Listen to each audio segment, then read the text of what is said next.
So I think there's Yeah. two different things to that. Cheating is cheating. But I think if you have a healthy sex life, and you're right, people talk about sexual addiction. I go back to the Tiger Woods case because he really did have a sexual addiction. He fucked everyone he could despite his marriage, and it didn't matter. Twosomes, threesomes, foursomes, tensomes. He fucked the Playboy Playmate, the penthouse pet, and the waitress at Waffle House. He didn't care. And that's literal. I'm not making that up. I read everything I could about this guy, his text messages and all that. This guy liked to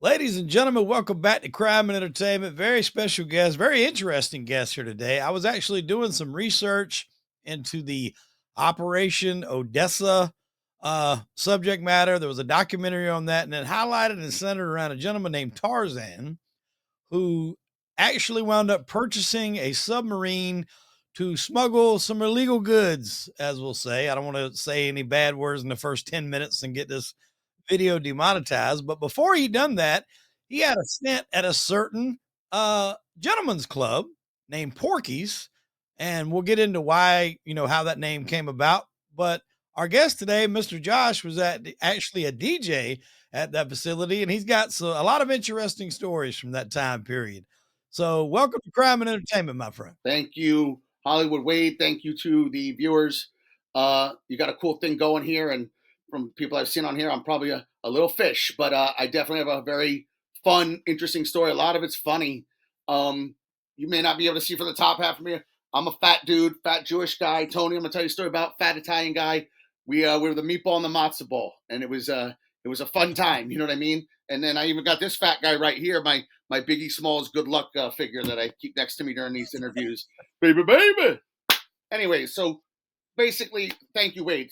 So really, this is how I'm gonna kind of go through a chronology. Tarzan comes in the picture a little later, so hopefully I can keep everybody engaged going into it before Tarzan gets in the picture.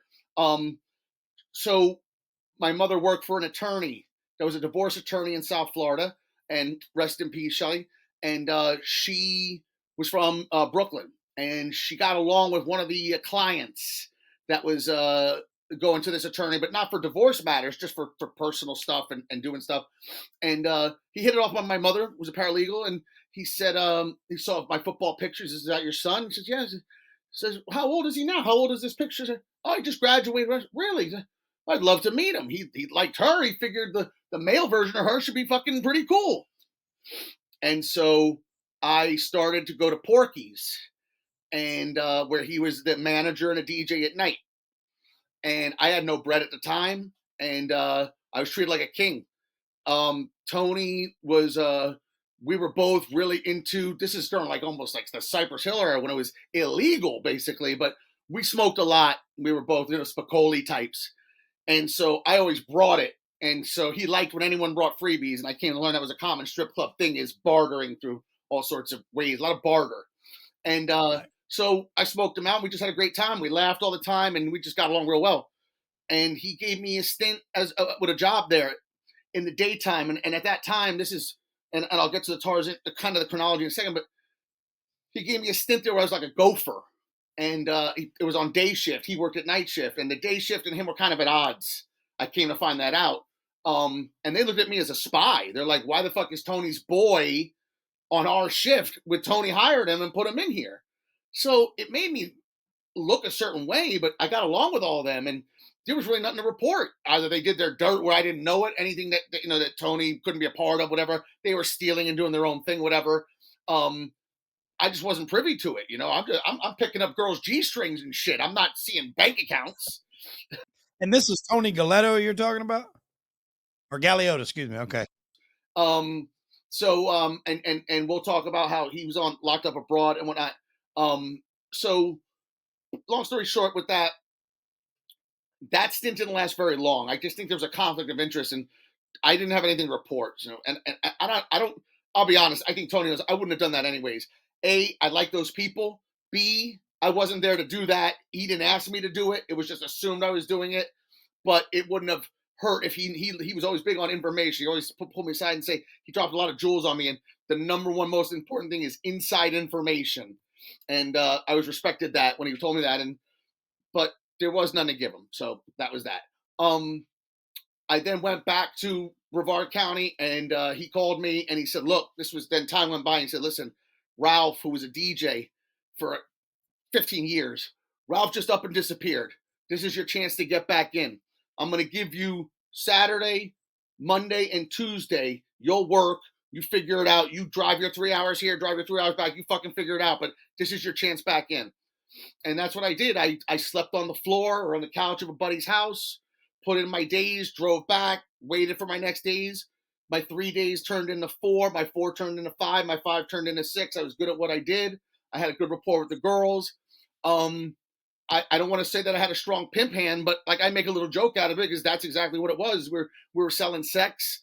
I know the sex business pretty much inside out, whether it's camming, porn, um, strip clubs, escort service, whatever. It was that just became a skill of mine, and Tony taught me a lot of it. That was his skill, and that was I didn't go to college. I didn't I didn't get an education. This was my education. This was my mentor. This was my father figure. He was probably about 6 7 years older than me. He's like a brother, but I didn't have a daddy. The whole bullshit thingy, and so this guy filled in a very important role for me. And I always make a joke now that I hitched my horse to a wagon that was very dangerous and very definitely an interesting character for sure. A lot of situations, and so I did that. I gained the days, and it was a very interesting. Hialeah, if people aren't familiar with, is an all Hispanic subdivision of Miami. So it's like what you saw with Scarface. That was as if that was in Hialeah. You know what I mean? Um, I'm not sure why Tarzan started the club there. So let's go back to some of the lore. What kind of got up to where I'm now at this club. And as I'm at the club, I discover Tarzan. Who's Tarzan? Well, Tarzan was the original owner of the club. Where is he now? Well, where is he now? You don't know? I was like, I'm not really familiar. And that's when I learned. And it was, yeah, obviously, everyone, anyone that knows Tarzan, Laosha, Ludwig Feinberg, I know he has different ways that he goes about it. So just trying to be respectful in how I pronounce his name. But um, Tarzan was this figure, and the more I looked into it, I was like, holy shit, this is the real deal. And so from Brighton Beach, you know what I mean, and he's organized and all that. You got to just watch the stuff. I don't need to tell you. And so Tarzan, it came to me the way I understood the story was that the FBI. This is basically how Tony explained it to me, and that the FBI had infiltrated the whole situation. They had been watching for years. And when Tarzan had already been brokering deals and doing the things that you see in the video and what he's talked about, it was called Operation Odessa because Odessa being Russia and Brighton Beach being known as Little Odessa. Um, this was during the Cocaine Cowboys era, so this is when this was this is just how it was in Miami. You know what I mean? All the money And laundering, all the cocaine, all that. This was all there.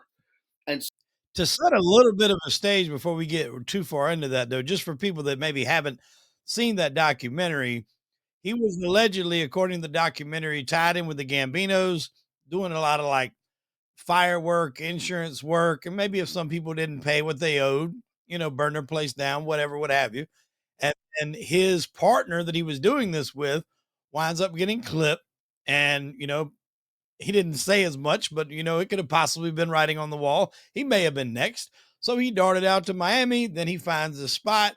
He buys this club because he used to the Porky's, strip club that we're going to talk about was where they filmed the movies Porky's. And then now we're kind of getting into what happened after that with him, attempting to buy the I don't want anyone to think I don't know. They didn't film the movie there.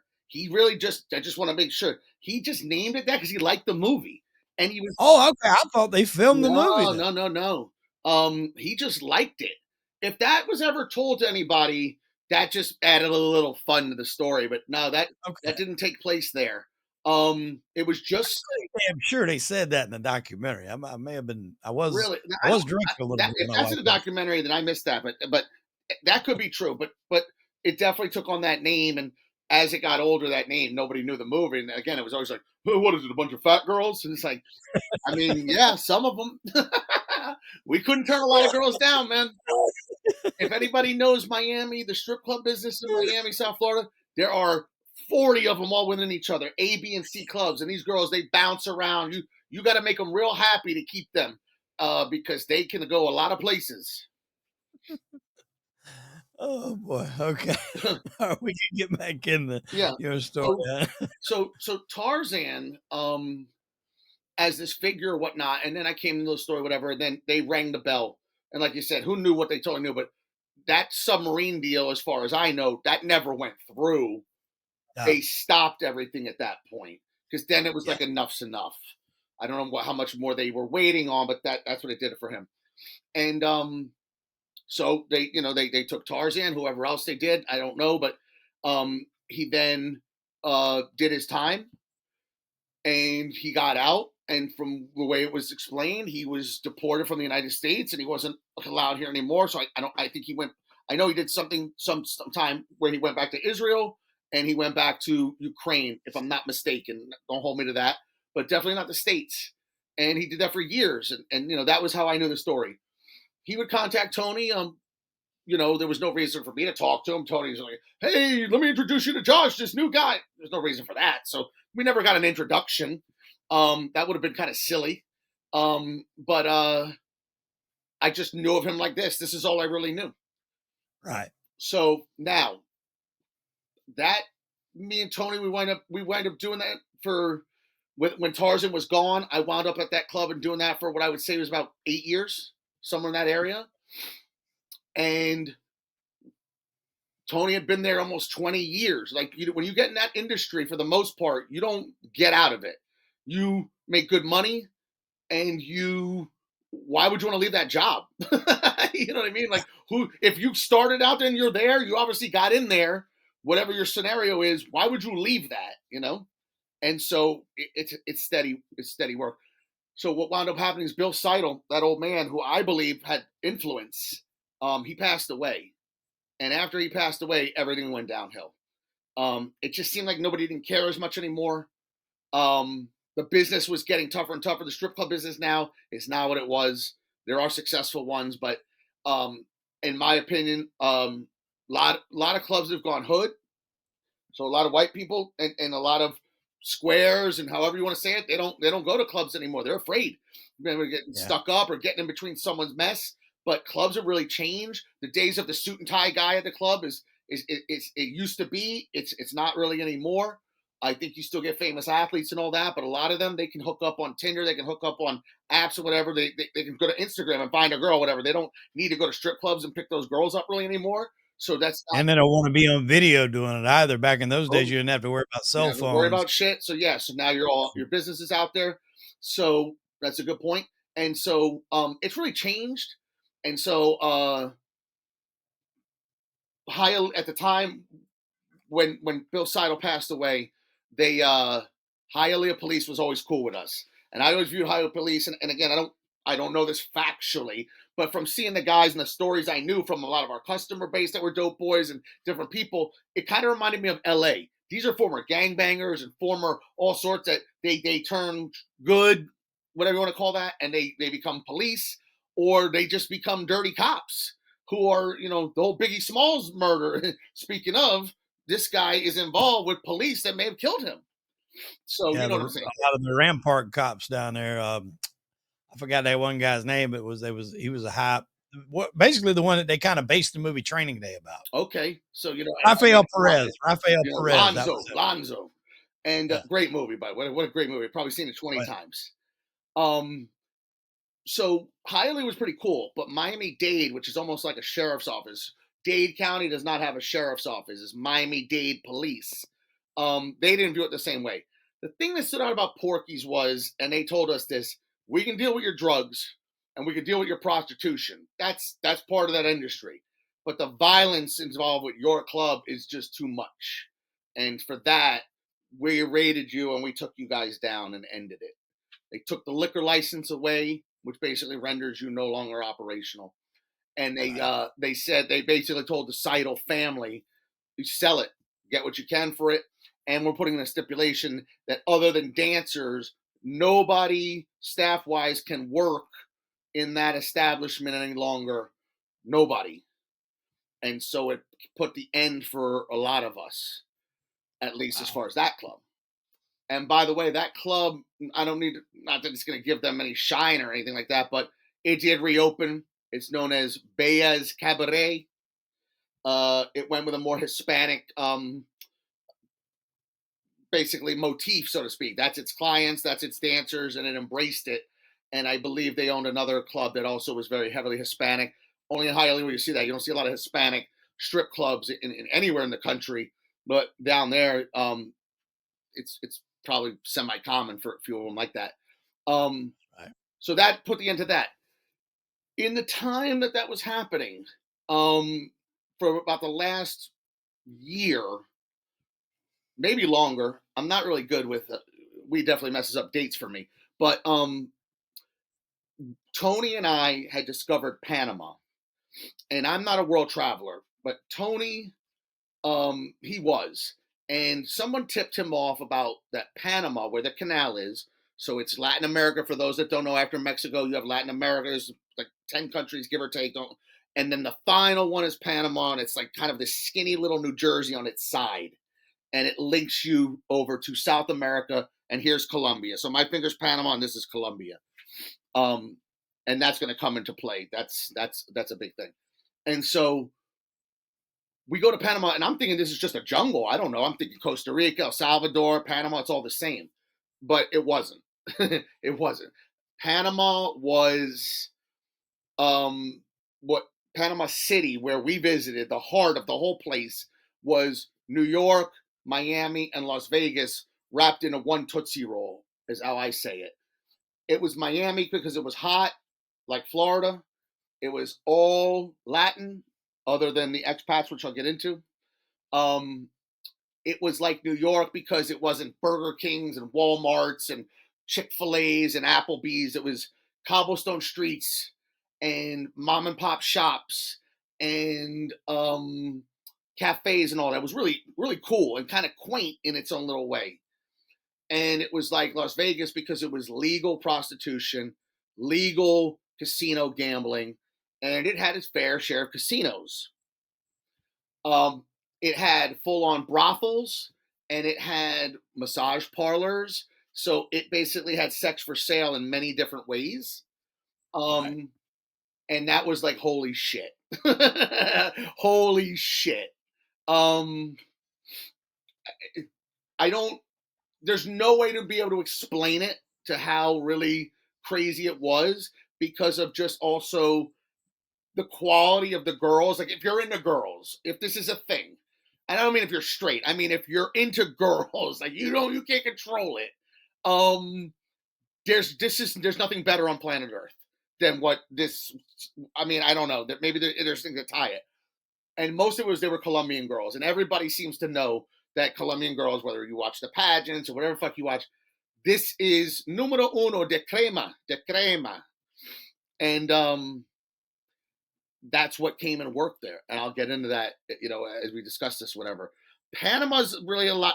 This is where Tarzan's going to come into play too, by the way. But Panama was the most fun and most interesting, and it was the shortest time. I always look back and wonder, like, Porky's ended because Bill Seidel died. That may have never ended. Panama ended because of what I'm going to tell you how this ended. But it was never the plan for it to end. My plan was to live there forever and die there doing everything that I'm explaining here. And I will die happy if that's how it goes. And I don't give a fuck how old I was. I don't plan to live to 80 anyways. So, um, Panama has all this going on. And the way that also the lay of the land, I want this to also be known. You have the inner, the big city is the little bit. Then the outer layer is the barrio. And that's where just all your common Panamanian folks live. Your poor folks. The rich Panamanians live in here. The Americans, the Chinese, the Brazilians, the Canadians, the Russians, everybody. There were tons of people from all over the world living here. The canal and the banking. Panama had, and maybe things may have changed. I think they got a little stricter, but Panama is the banking capital of the world, at least one of them, like the Cayman Islands, for hiding money and drug money. And I think we had talked about this. There's a famous scene in the movie Blow where George Yeah. goes to Panama and they're cleaning money there, and he goes like, "I give you guys $2 billion. You give me this little book." And Yeah. yeah, that's your little ledger. And so there were so many banks. I started noticing this is interesting. When we drove from the Tottenham Airport to the heart of the city, I couldn't believe all of the high rises. And Donald Trump, one of the few international buildings, Donald Trump had a sailboat condo apartments, whatever condos there for right off the water. And it was just like, and it was in the form of this glass sailboat. And it was just like it almost looked like a cologne bottle. It was just fucking incredible. But there was so much architecture and all that, and I was like, man, there's something different going on here. I didn't have to put two and two together to start figuring it out, but this is not a jungle. And then the outer part, speaking of jungles, is after the barrio, you have the outer layers with the Pacific and Atlantic. That's where a lot of surfing is. It's known for surfing, known for great fishing. Panama is very popular for outdoorsmen. People like fishing there, and I think Travis Pastrana has like an X Games hotel there, and so and then there's actually jungle out there that has like there's like people that are like jungle dwellers that still like live in the jungle there, like for real, like fucking will put a spear in your neck and eat you, shit. You know what I mean? And so that's Panama. We immediately just kind of hit the ground running, like, okay, what are we gonna do here? So Tony wound up opening a wing joint bar called Bongos, and Bongos was it catered to Americans, but it was anybody come there, and it was in the heart of Via Veneto, which was the main street, and that's where the Wyndham Casino was, called the Veneto Casino. And this is going to be an integral part of what I'm going to explain. But this was the heart of the heart of the heart of the city. Like if it was Manhattan, this is Broadway. And so this bar is doing well, and it's doing so well we can't even keep enough. There's not enough chairs for the people. We're putting people outside, and the government's jumping all over our shit and just making things difficult, whatever. And other people were just making things difficult. So success comes with a lot of, I get, jealousy and hating, whatever, with how this was going. So we were just constantly jumping through hoops and having problems with that. So from there, we got a coffee shop that was right around the bend, and we opened up a coffee shop, and we were minding that. And then we had a hot dog stand on a very busy intersection, and Panamanians love hot dogs, and they put the little French fry thingies on them, whatever. And I get people love hot dogs, but these are people that are really on a budget. You sell a lot of hot dogs. You sell a lot of hot dogs. This is dinner for a lot of people, and so it was all going well.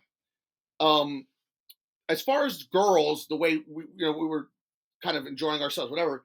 I tell a funny story. The first time we're there was a place called Golden Time. Golden Time. And it was in a strip plaza that basically like here would be like a Subway, a laundry mat, and a pawn shop. And you walk into Golden Time, and it was there's like 4 captain's chairs you sit down in. And I didn't know what to expect. He was just kind of like letting me know, like let's I'm gonna show you a really cool place. Okay. We sit down, and the girls come out. The guy's got his clipboard. They all have the number like Miss America, and he comes out, and he's like, and you're watching them all walk around and do their thing, and it's like they were so hot, they were so incredibly gorgeous that I couldn't even remember the numbers of the girl that I wanted. I couldn't even like. It was like your head's on a spin, like you know what I mean, and I thought like there'd be 3 hot girls and I could settle this. It wasn't. And I'm like, oh my God, I didn't even look at their numbers. Like, I don't even know what just happened. What just happened to me right here. And he said, all right, someone else will come in, but shit or get off the pot. We gotta pick it this next time. So yeah, I will make sure. Matter of fact, I'll write this shit down. And so that's why I narrowed. I was like, all right, 14, 12, and 6. And it's like, all right, you're not losing with any of them. And for $90, including the room on the premises, you had an hour with a girl that was basically a 9 or a 10 to anybody. And I always make a joke. All these girls, they're all part of the pinky test. Have you ever heard the pinky test? I have, yeah. All right. So for those that don't, you cut your pinky off to fuck this girl. You'll be all right, like walking like this for the rest of your life. And I have There's a movie called The Last Boy Scout where that guy talks to Bruce Willis in the beginning, and he calls it the finger scale. okay. And he's like, "I rate her a 3," and he's like, "I cut off 3 fingers if I could fuck her." That's what So it that's same, that's yeah, the reference that I've same heard it to, theory. not just the pinky. Yeah. Some of them are more than pinky, I guess. Right. Um. So, and then you make friends or whatever, and you're trading numbers if you want it, and you're never gonna have to even go there and again if you want to see her because she's available to be seen however you want to do it. It's there to be done. That was the other amazing thing. These girls, they come from Colombia. A lot of them are from small towns. When we think of small town American girls that take a Greyhound to the big city, and what comes of them, or how much of the porn industry of these were girls that wanted to be real actresses, and it didn't work out for them, and they wound up in that industry or what have you. At least that's how it used to be. Certainly not anymore. There's no shortage of girls want to do porn now. But these Colombian girls, they don't have jobs. They don't have opportunities. There's very little. So while Colombia has a nightlife and things like that going on, they also don't want people to see what they're doing. So a lot of these girls came to Panama to quietly do what they did and would tell, home that they had other jobs or whatnot. And that was very, very common. Um, so that was my first experience. And then I started to see how the whole thing worked in the country. The prostitution was legal. And the only way you did that was you had to work in an actual establishment that took half the money. Oh, I left that out. That girl got $90. If you want to throw her a tip, you could. But that girl got $90. She gave half of it to the house. So she just fucked some American guy or Chinese guy or Biggie Smalls, and she made $45. And I mean, Wow. I don't say I want to start a union over there, but someone's got to figure something out for these girls. For fuck's sake. But that is that. We all jokes aside, these are girls that in Vegas.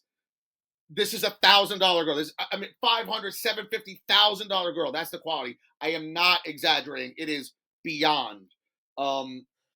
So, But is that a lot to them over there? What year is this? What year are we talking? you know what? This is now about 15 years ago. Okay, No, it so wasn't a lot. 2010. Well, it was a lot to them because it was better than zero, and that Right. 45 would start. It would add up. This is their job.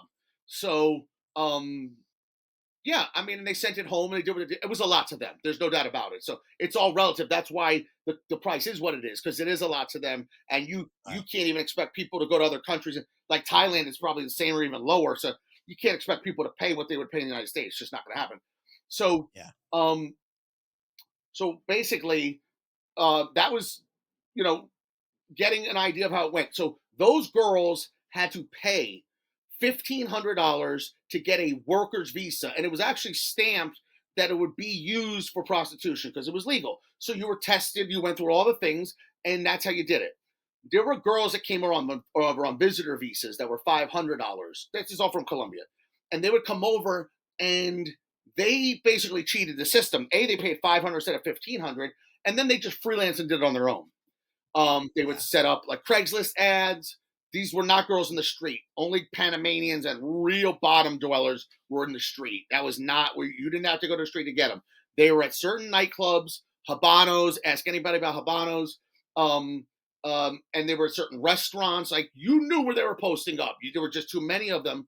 But the Veneto, and I always tell this as one of the greatest stories. And I know Tarzan wants this to be a movie. Tony wants this to be a movie. I want this to be a movie. We've all talked about how this could all be a movie, whatever. And we're getting that Tarzan's coming up real soon in this story.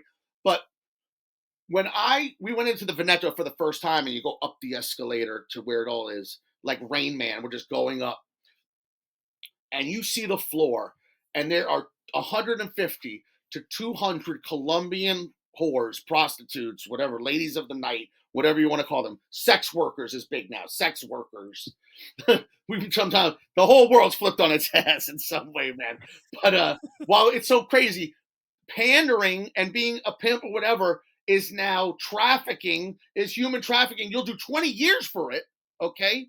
But the girls that do it, who used to also whatever get in trouble, now they're sex workers, and it is completely normalized, like OnlyFans, dance or whatever. I'm a sex worker. Don't call me. It's just mind blowing. But anyways, um, you go up these escalator, and there's 150, 200 of them, and some are playing the slots, and some are at the table games, and some are at the bar, and some of them are at the restaurant sitting and eating, and they're all just strewn about, and they don't talk to you. They look at you, they smile, and nobody pressures you. No one comes up to you. Nobody tries to run game on you. Nobody's doing nothing. And you literally go and you walk over and you pick out who you like.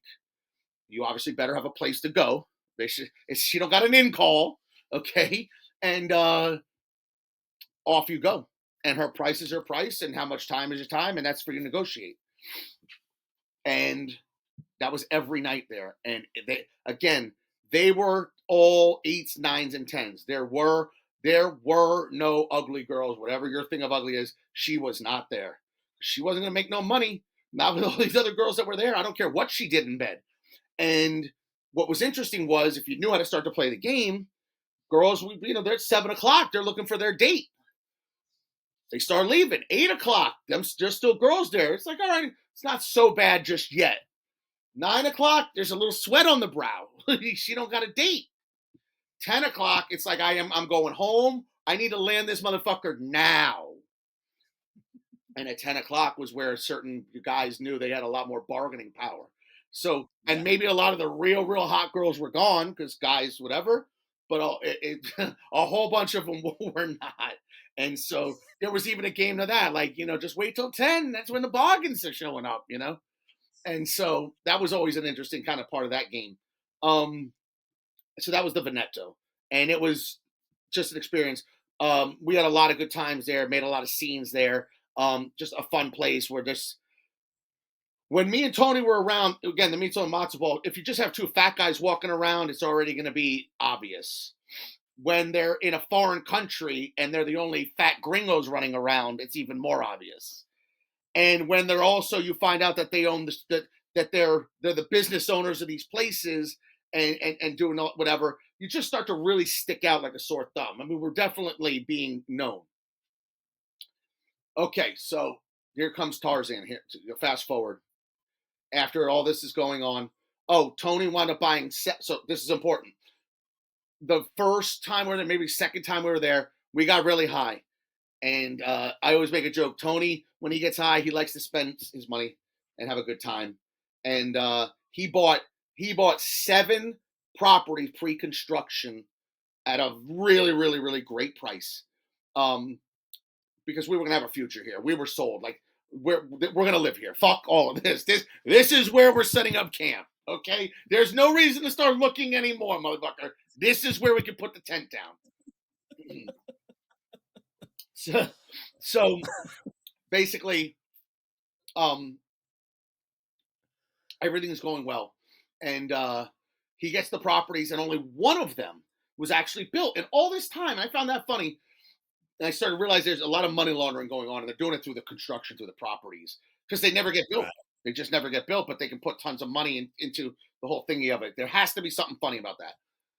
One condo got built. We had a penthouse condo, which coincidentally, I'll get to that. This is so strange. There's some weird cosmic shit with some of this. So I don't know how many months in, but we're just having a good time. We're at Bongos. Our drink of choice was vodka and Red Bull. If you drink, I don't know. I highly recommend it. Something about the Red Bull just masks the entire taste of it, and like you're downing these in a dangerous way. I don't know what it is. You've had that? Yeah, I'm a vodka. I'm not a huge vodka drinker, but when I do drink vodka, I drink vodka Red Bull. They Or are vodka cranberry, excellent. one or the other. Yeah, good choice. But we're doing that. Now Tony would talk to Tarzan through Skype, and I always found it funny. Tarzan would call it Skypey. He called it the Skypey. Once got to meet him, and so out of nowhere, just the bell rings, bing, bing, bing, bing, on the door, and I look to the right, and me and Tony are there, and we're together, and in walks Tarzan, in walks Leosha, and Tony's like, "Hey, how's it going?" And it was a surprise. It was it was a total surprise. He did not know he was going to show up. He did not know that he was going to, none of this was known in any way. He didn't give him any heads up. Not that he needed to, whatever, but he treated it like a surprise. And that's when I was introduced to him. And we drank and we got to know each other.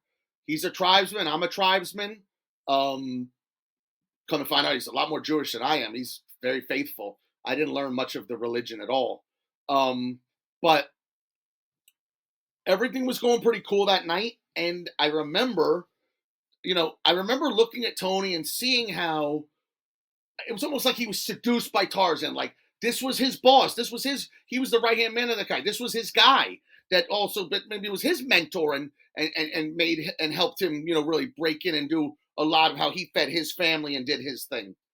And so I could see it in his eyes. And Tarzan made a suggestion.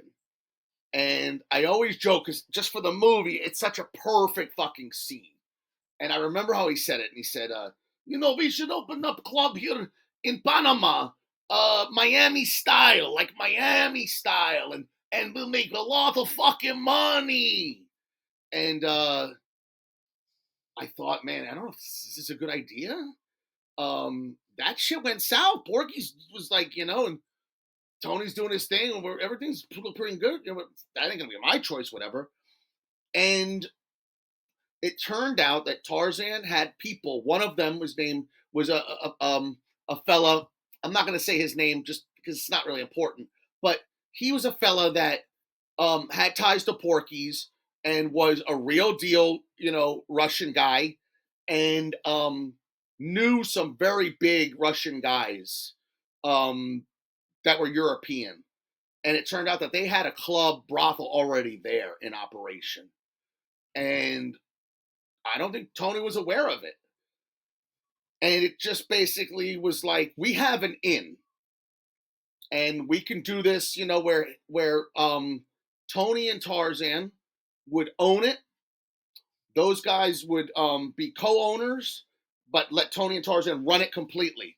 They were given the chance to just manage it. They wanted to own it. Tony put up the money for it, and we're going to pay it off. And that was the plan. And so that became what would become the Dollhouse. And Tarzan named it the Dollhouse. And it had nothing to affiliate with the Dollhouse in Fort Lauderdale. It's in the Motley Crue. It had nothing to do with it. We always wondered, would they sue us or would they whatever? And it was almost like, well, it's overseas. How the fuck are they going to know? And we'll worry about that when it's time, whatever. But there's probably other Dollhouse or whatever, so it never really mattered. So we constructed it, and the Dollhouse there was another club there. So the club was called Moulin Rouge that these Russians already had, and it was the Veneto, a Greek themed, like Athens, like Julius Caesar themed club that the name escapes me. A massage parlor, and then Moulin Rouge where the Russians were. So we were just side by side on the busiest street in the whole place. And so they basically got this Greek guy's place. They took it from him, basically. They just squeezed him until he just gave up. Squeezed him out. Yeah. And that's in the Dollhouse becomes what it becomes, changes the whole motif, everything like that. Goes Miami style, the colors, the scheme, and it was ritzy and it was nice. And now we're open for business. And so the girls were all Colombian girls. I would say 70% of them, 80% of them. They they were very good at what they did. And these were girls that were legal that were here at the club. Again, the illegal girls, they worked in other ways. So these were girls that were legal. We had an in with the Russians that owned the other club had an in with immigration. And the way that they had their in was the story went that they were having Russians that needed new identities. Um, they had them get passports and set them up in a new country. And the woman that was dirty, that was in immigration, that was on the take, was helping facilitate this. This is how this is all going to crash. Um, and so they were paying big money to have people start their lives over. And the reason why this became such a big deal is after 9/11, that became very tough. Anything passport wise, identity wise, or anything is they're not fucking around with that. So that's how they got their in. And through that, then it was like, well, these Colombian girls, they're also part of the immigration process. Can you make this easier for us? And they did. It was basically like they didn't have to pay. They paid visitor visa. They didn't have to pay the full visa because we were paying it for them. And then they would repay it back, whatever. But we're laying all this money out for these girls, bringing them over and this and that. And so again, that's it was technically you had to pay that total amount. So I mean, obviously they weren't probably happy about that and whatever. And what the police would do sometimes, because they really let all this go on. Everyone had their hand out. No, but everyone's on the take. But every once in a while, they Yes. would round up the girls that were illegally doing this, and they would put them in jail, and they would deport them, and they weren't allowed back in Panama for like 3 months. So it was like a big pain in their ass. It stops their money, whatever. But nobody's in real trouble. They're just sending you back home. um, there's a story, a lore that goes that these Russians were basically called into the jail and like, um, which ones do you want to put in your club and what you're doing, and we'll send the rest of them home, but we'll let you have your pick of these girls and you can keep them. And that rubbed a lot of people wrong the way that seemed to go. Other business owners there, other Panamanians, because there's other people at play that I believe hurt a lot of this. Um, so, and people that were there established for a longer period of time, maybe, and some other Americans, again, maybe jealousy comes into play, envy, or just competition. Like, you ain't gonna fucking come in here and we liked how it was. Who the fuck are you now?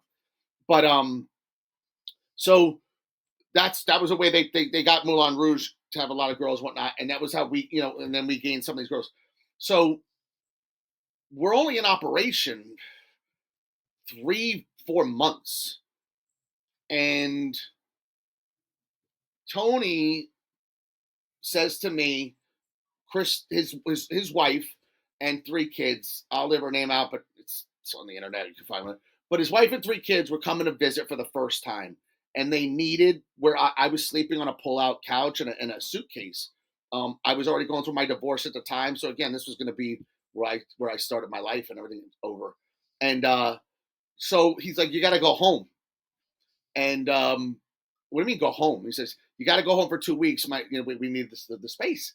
I said, "Oh my god, I don't want to go home. This is the greatest thing that's ever happened to me. I don't want to spend one fucking day not here."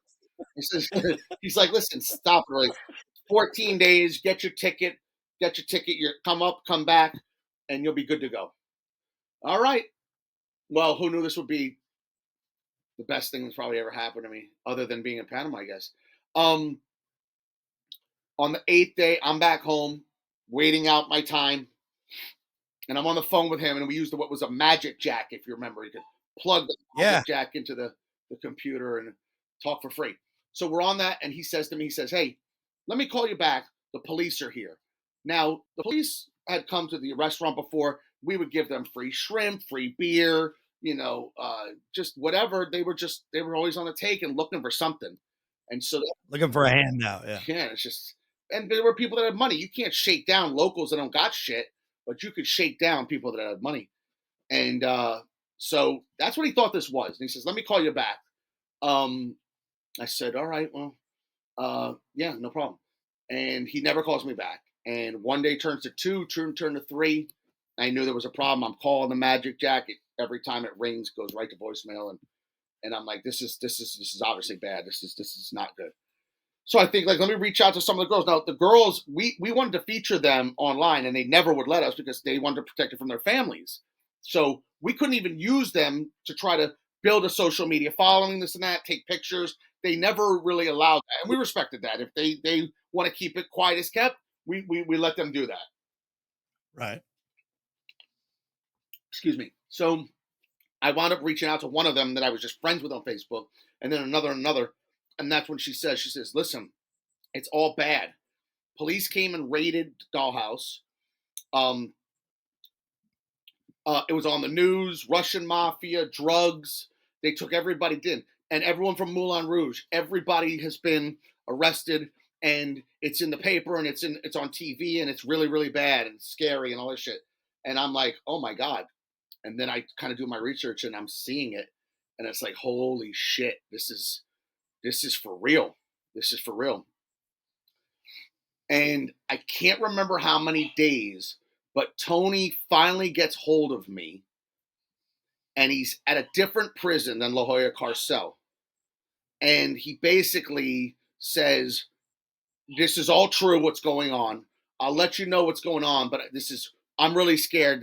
We're in a dangerous place. It's me, it's Tarzan, it's a whole bunch of the people from both clubs. And this is all very scary. When I can call you, I'll call you."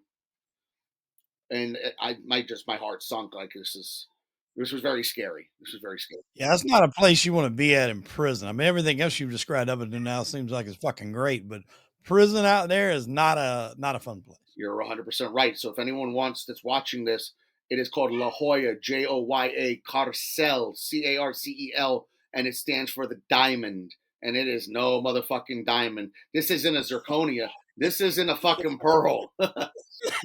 This is, like he said, scary. I have photos. I have everything. They die in there. They die over water. They die over um, other shit you may say. How about this? The guards go home at night and the prison runs itself. There ain't no guards after like 7 o'clock in Panama. Fuck. You know what I don't know if you ever watch Prison Break, the TV show? It will take. I didn't see at that point, but my daughter watched it, and it takes place in Panama. One of them does, yeah, like the first one is like they're in American prison, they escape. Second season, they're on the run. Third season, they get locked up in a Panamanian prison. And I mean, it's just like what you're describing, like everybody's fucking just waiting with a glass, trying to catch a little bit of drip from a faucet. I mean, So it's everybody's fucking sweating to death. It's nasty, no food. Sweating to death. Everything is corrupt. All rice and beans and shit. If they don't like you, they'll rub their shit in it. The bugs. It's hot. It's a jungle. There's no AC. And it's in the jungle. It's out in the outskirts. So all the fucking snakes and iguanas, and I've seen bugs the size of my head on a motherfucker's arm in a photo. Cockroaches and beetles, and yes, it's as bad as everything you think. The disease. There's no toilet. You shit in a hole. It is so bad that how people live and survive it. You tip your hat to any of them. It was a split situation. All the Panamanians went on one side, and all other international went the other way. That they were housed differently. Wow. Everyone was on the take. So why? How do I know? Tony wound up having a cell phone. We used WhatsApp. I talked to him every day through WhatsApp and communicating with him and just trying to keep him sane. Reliving a lot of old times and a lot of fun. I haven't gotten too much into my relationship with Tony, and as we wrap this up, maybe we can ask some question, whatever. But I don't know how much more time we have. But basically, just helping him keep a clear head, and Tarzan was in there with him. It wound up where they only kept 12 people of everyone they arrested. They let the girls go and they let other people go. 12 people wound up staying in that prison, and they tried them all at the same time. This was a big reason why the dates would fall apart. How about you'd have a court date you waited 4 weeks for, and the English interpreters shower didn't work because the water main broke, so she didn't take a shower, so she ain't coming to court, and now you don't have a court date because there's no English, and now you got to wait another 4 weeks. Wow. Can you imagine while you're in that fucking prison? So it is pretty shitty. So long story short, he showed me everything. I mean, again, the violence, the guns, whatever. And on that water thing you're talking about, here's the crazy part with the water. they would bring in a water tanker, and everyone would bring their buckets, like just a common Home Depot bucket, and they would fill it, and that was it. That became your wash your hands, your pee-pee, your drink. That's your water for everything you're going to use that for, right? And so that water was really, really important to everybody. And what wound up happening was that you, if that water ran out by any chance, if that water ran out, you would use any way to get the rainwater somehow siphoned from your stuff. And that water would run out, and people would get killed over water because of that kind of scenario. That's how serious that was. You know what I mean? Holy So water was not to be fucked with in Panama. So basically, what happens is they're doing their time in there. I there's a funny story that Tony likes to use and talk about while he was there in Panama, and it was something that he did to pass the time. Is there, by the way, is there any way we can pause this or no? Or we can keep going. Yeah. We can pause it. Pause Yeah. it for 1 second, and then maybe you can edit that. My dog's acting Yeah. like a motherfucker. I just want to put him down. Is that okay? Yeah, I don't know if you can hear him barking. Give me 1 second, brother.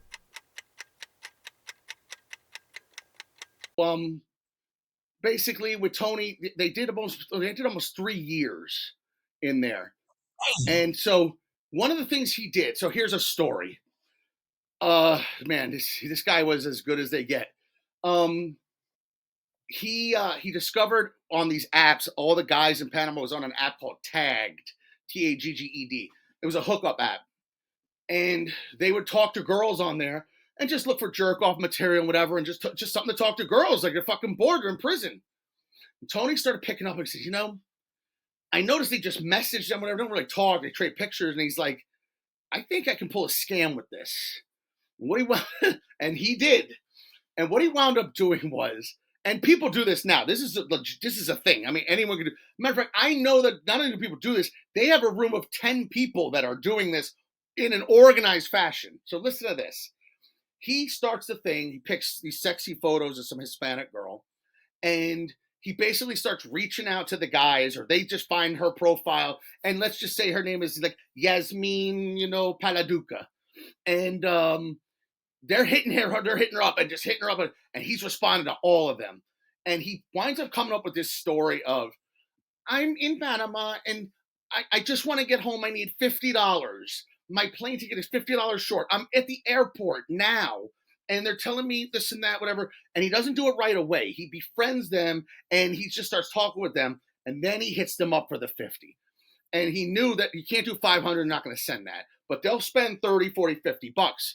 You have to have a bunch of guys doing this. So there's a Rolodex here of guys that are talking to her that are just, they want her. The whole point is get her back to the States, because she doesn't want to be with a Colombian man anymore. He hits me.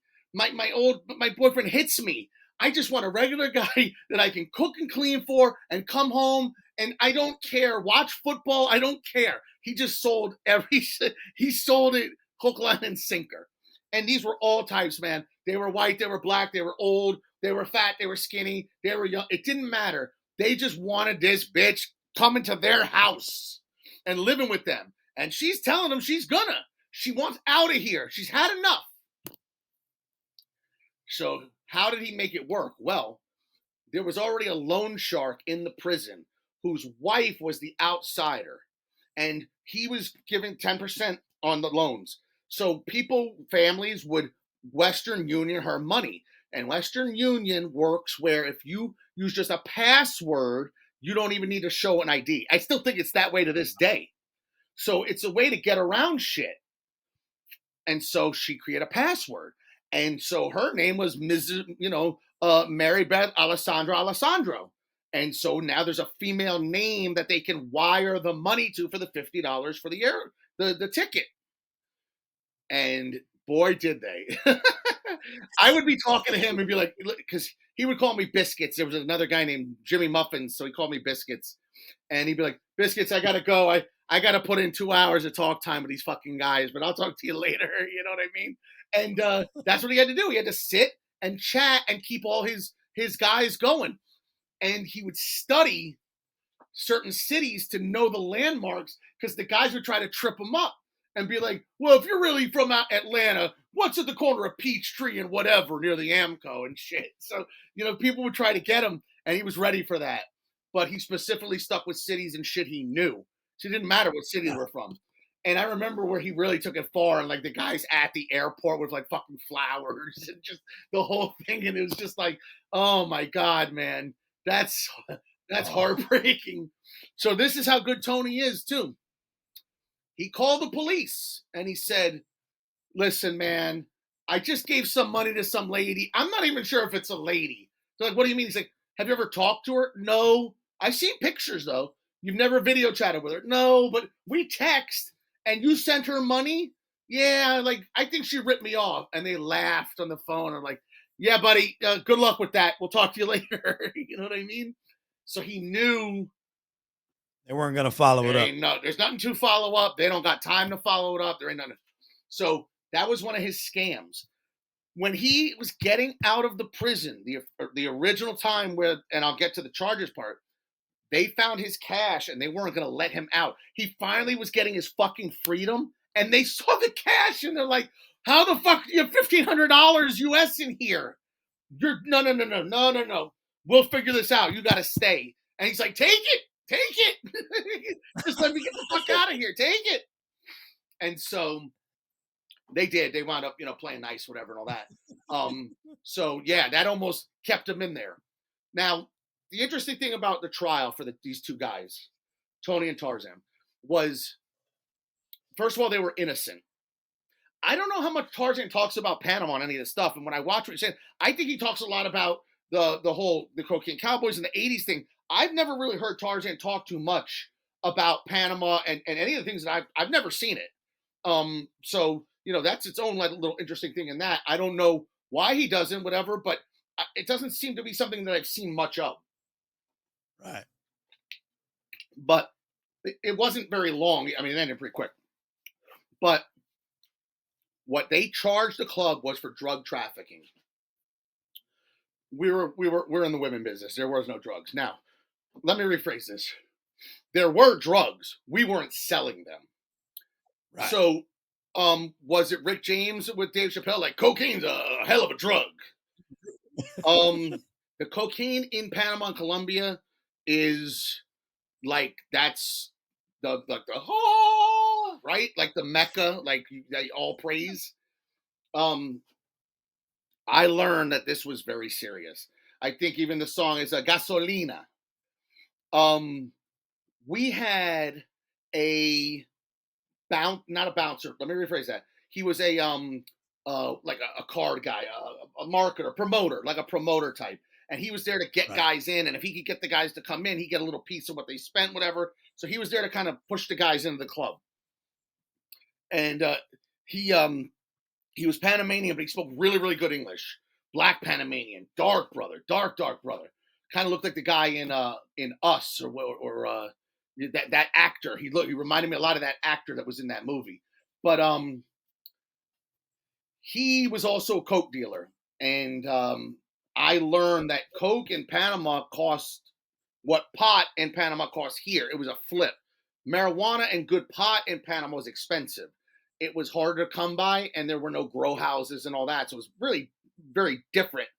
But the coke there was dirt cheap, and nobody stepped on nothing because you wouldn't sell it. And so this was Porky's kind of got me off in that world because when I was talking about barter, that was a common barter. And so, there was a lot of it. That seems to be something that's in the strip club business for sure. A lot of drinking Oh, going yeah. on. Maybe girls are popping mollies and shit, whatever. But coke is a strip club thing. Maybe just nightclub thing, but it's a strip club thing.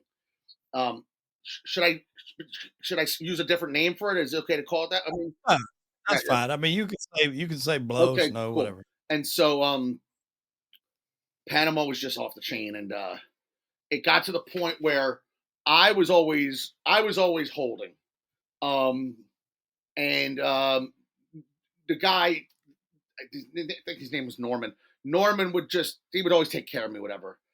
And all the girls were all obviously they were partying and doing their thing. Everything was a party. Everything was a party. So we weren't selling anything, but the usage was definitely a thing. And what it turned out to be was that there were employees that on the down low were selling drugs, and they would do little Ah, bathroom deals, and that happens everywhere. I mean, you got people at fucking Popeyes or McDonald's can be doing that. That's a thing. oh, Pizza places, whatever. So what happened was that's what they used. Um, when in fact the whole immigration thing and that lady is how it all fell apart. And once she went down, then they went after everybody. But then they used drugs as the way because there was really nothing illegal going on. They found trace amount of drugs, trace amount of bullshit, no trafficking, no nothing. Raided our place, raided everyone's place, and never found anything. So this is kind of drummed up shit. So again, these guys did their time. They were innocent of what they were in there for. And so remember, I was home when this happened. Um, if that raid went down and I was there, I always made sure to hold not just for me, but for the girls. And so because I'm a man and I'm just a bad person, every girl would come to the DJ booth and pick out her music, and I would serve her up, make out with her, do whatever, just be just an idiot, you know what I mean? And having fun and whatever. And then 10 minutes later, the next dancer would come in and pick out her music, and I would do the exact same thing with her. And the next one and this was like is this for real? What the fuck is really going on here? But who knows, I probably wasn't even in the right mind, whatever. And so I reflect on that because that possession I would have gotten 10 years. Other people were innocent that got caught up in this. I'm firmly sure that I would have been holding at that time, pretty sure, and that would have been the end. That would have been the end. yes. I wouldn't have survived in that prison for probably 10 years in that prison might as well be 100. yeah, man. And honestly, I had no family, no help. I wasn't sitting on Tony sat on cash. It wound up costing him 300,000, tons of money. They took all the condos, they stole everything back, kept everything, took the businesses, they took everything we had, left that out from before, and it was over. Not they didn't just close this shit down like, all right, one day you'll come back to it. No, no, no, no. They just take all that shit. And in the United States, they refer to like ill-gotten gains. They'll use that term. So anything that they think is caught up in drug money, they seize that shit. And if you've ever seen Kill the Messenger, which is a highly Yeah. recommended movie about the CIA drug crack epidemic, Gary Webb was actually doing articles on how they were seizing people's shit before they were even guilty of their crimes, as long as they Yeah. were drug related. So it's very serious to seize all the shit.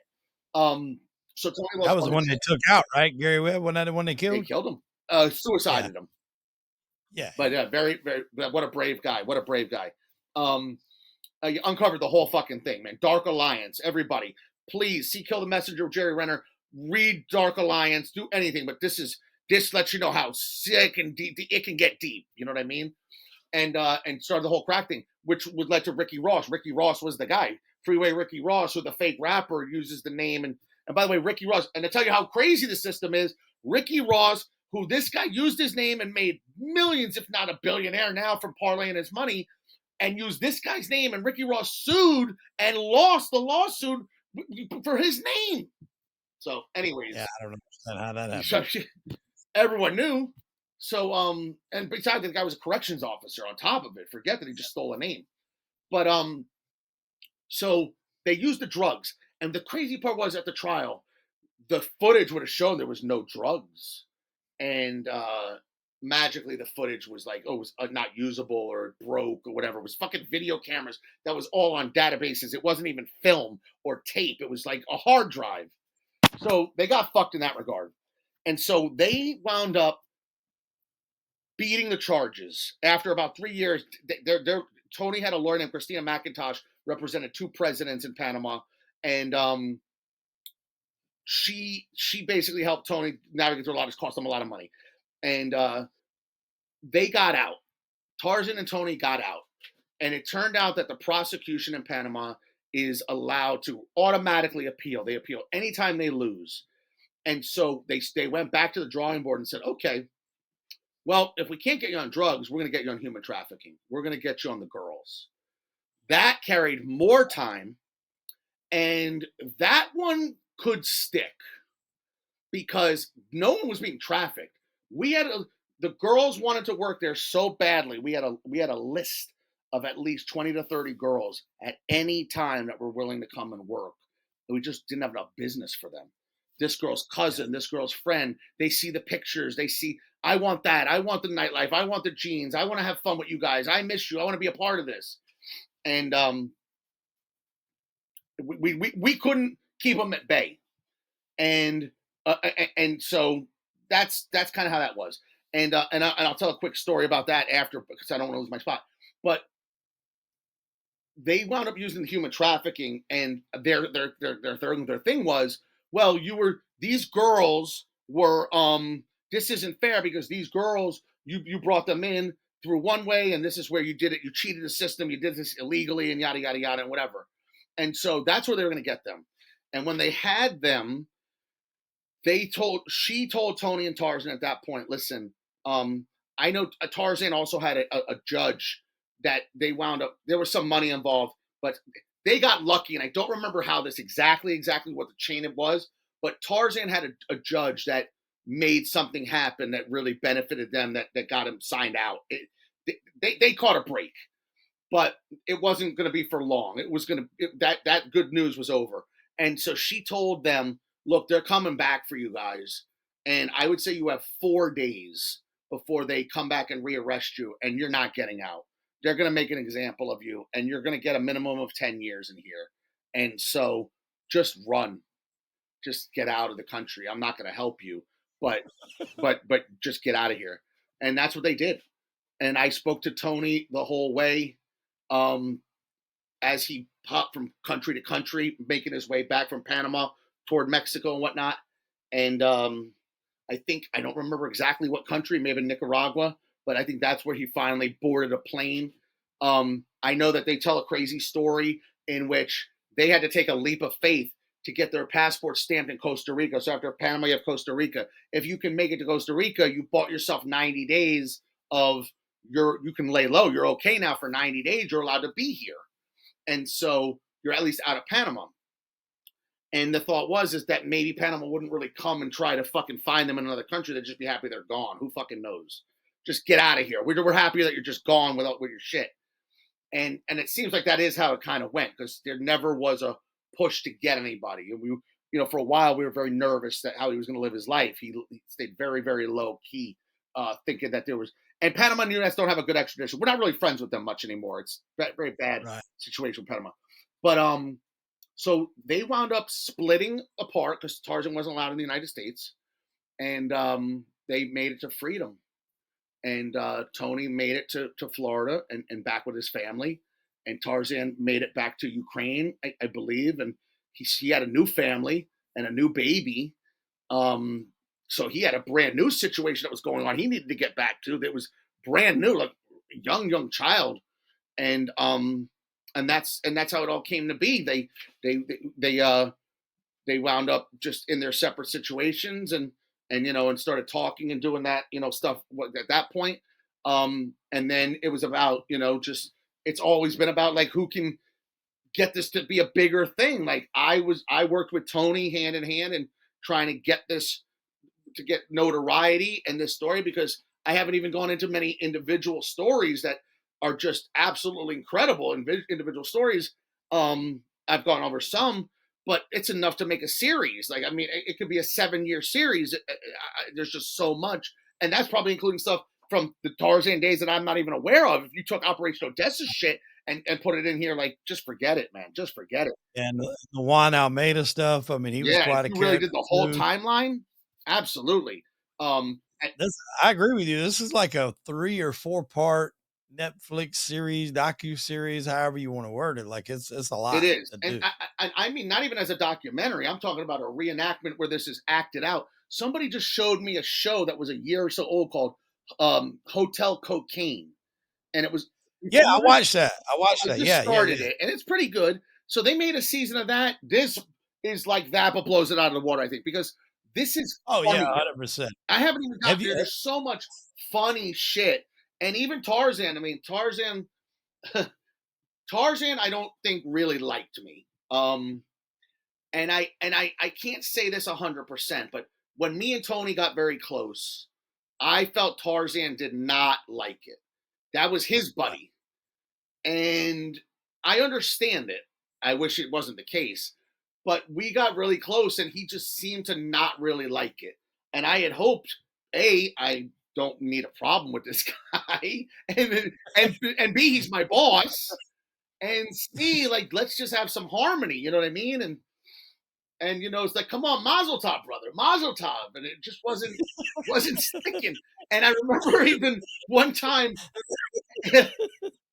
me and Tony got stoned, and I'm like, Tony, man, what am I gonna do? Like, it's almost like being bullied. I'm like, what am I gonna fucking do? Like, I can't stay here and do this. I'm having the time of my life. I don't want to go, but I can't stay here and do this. This is not gonna last for me. And he's like, you gotta do something.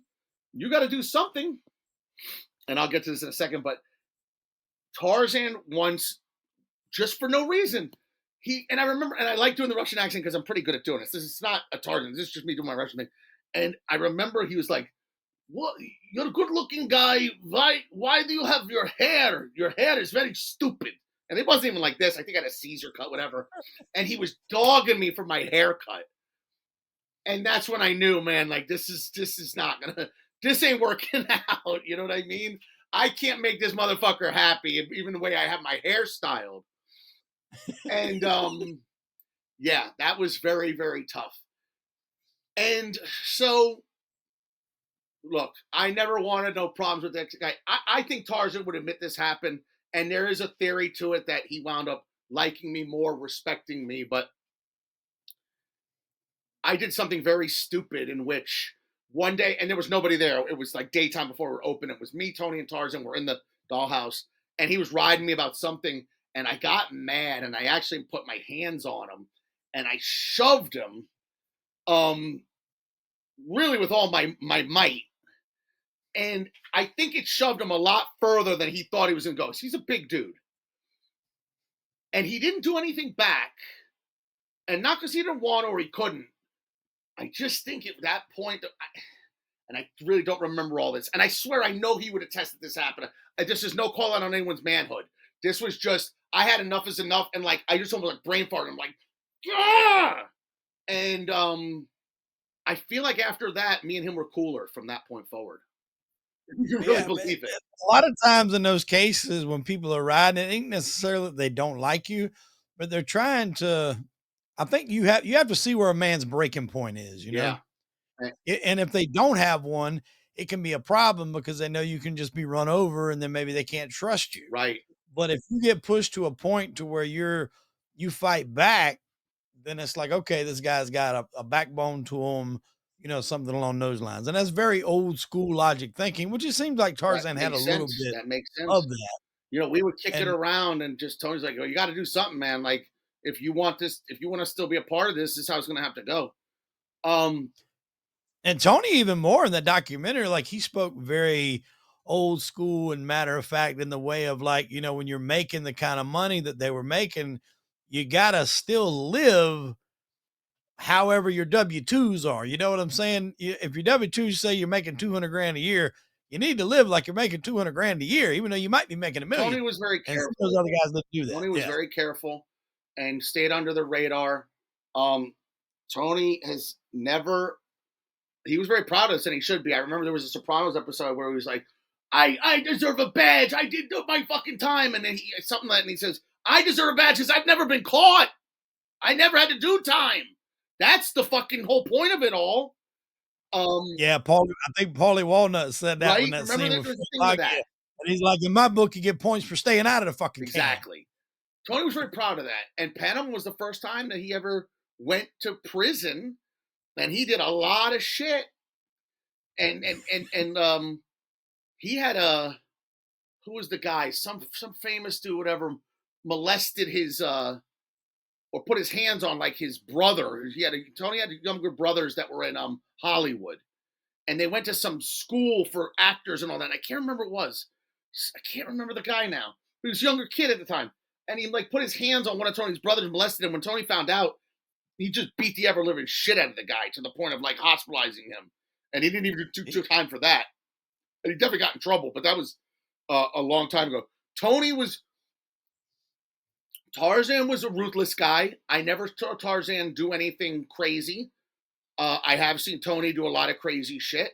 I've been a part of the shit that Tony's had to do crazy, but without implicating myself in anything, I'll tell you two very interesting Tony stories.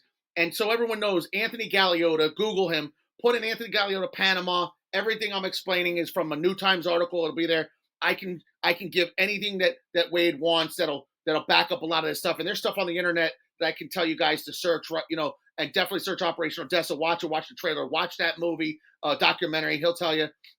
Tarzan's got new shit on the internet that definitely seems like it's worth watching. He's got his long hair back. When I knew Tarzan's short hair, there's a picture of Tony and Tarzan side by side. Tony's wearing a mink coat with a hat, and Tarzan's got real short hair, bright blue eyes, and they're just cheesing for the camera. I took that picture in the Dollhouse on our grand opening night, and it's all over the internet, that photo. And going back, Tony, he definitely did, a lot of his shit, whatever. But one crazy thing was, so at one point, 5 of the girls, our first crop of 5, they lived with us in the condo, and we gave them the bedroom, and they all slept and stayed up in there. And I mean, you could have worse roommates. You know what I mean? There's definitely worse roommates out there. And so they cooked, they cleaned, and everything was really, really great. And it was just pretty amazing. And so what wound up happening was, until they got their own place and they got established, they stayed with us. And then the plan was that the next crop would then stay with us, and then they would move on once they got established, and that's how it would go. One of the girls' names was Jessica. Jessica was the littlest, shortest, smallest one. She wound up kind of having like a little affair with Tony or whatever, and he made her like the number one. And she ruled the girls like she was the number one. And then it got to a point where Jessica was kind of bad-mouthing Tony and being kind of traitorous, to be honest, and talking about leaving the club and taking these girls with her. She's going to take 5 of the girls. And it was just, like things were getting a little crazy. And it was like, look, like, not only did we bring you here, we made you. Like, anything can be worked out here. But she was getting very aggressive and just poisoning other minds. And so we wound up walking to the club one night, and it was the girls and me and Tony. And it had those, kind of like behind me, you see this little white thing? It was those doors that open like this, called the French doors. Yeah. And so that was the entrance. And just, if you see this picture, like it was Hollywood. And we're walking in, and Jessica, everyone walks in. He opens the French style doors. We all walk in, and he turns around and he closes them, and he pushes Jessica back and to keep her outside, and he shuts them, and he holds it with his hand. And 4 sisters, so street prostitutes that he made friends with, beat the ever living shit out of her in the street, for as payback, and really hurt her. And then she came crawling back saying she was sorry. I don't think things were ever the same. I think her glass eye would attest to that. I'm just kidding. But I shouldn't be laughing. It's a terrible thing, but it's a terrible incident. But it's great for TV, and and she definitely like learned a lesson for sure. And this is the kind of guy that did shit like that. I'll give you one other. We would relive these stories. Like I've told that story 1,000 times, and 900 of them are to Tony reliving the story. There was a dancer named Desiree. Desiree was a 7, like that type of girl. One of our better day girls. I work daytime. Tony worked nights, so my girls are different. Anybody knows the strip club business in the day is completely different. So, oh yeah, very. Yeah. So Tony wound up dating a girl from the day shift, and beautiful Cuban girl. Her mother was originally a dancer there. Now the mother brought the daughter in, if you can believe it. So there's surprise. And so they were dating. They were getting pretty serious. And Desiree didn't like this girl for whatever reason. And I remember seeing it kind of, and they were at the bar, and Desiree was like talking to her and did like right in the girl's face, like she was some hot shit. And Tony's girlfriend tells Tony, like, this girl disrespected me. All right, listen, you want to fine her, take a day away from her, blah, blah, blah. But this guy, you talk about a knight in shining armor. This guy was just out of his fucking mind. And so Tony then gets two hood rat night girls, the hoodiest of the hoodie, the raddest of the raddest, and had them come and work day shift, which they never do. And they're just kind of mean mugging and grilling Desiree, and it's not going to be good. Everyone knows something's not good going on here. And Tony then he gets pissed drunk because he wants to be like drunk for this.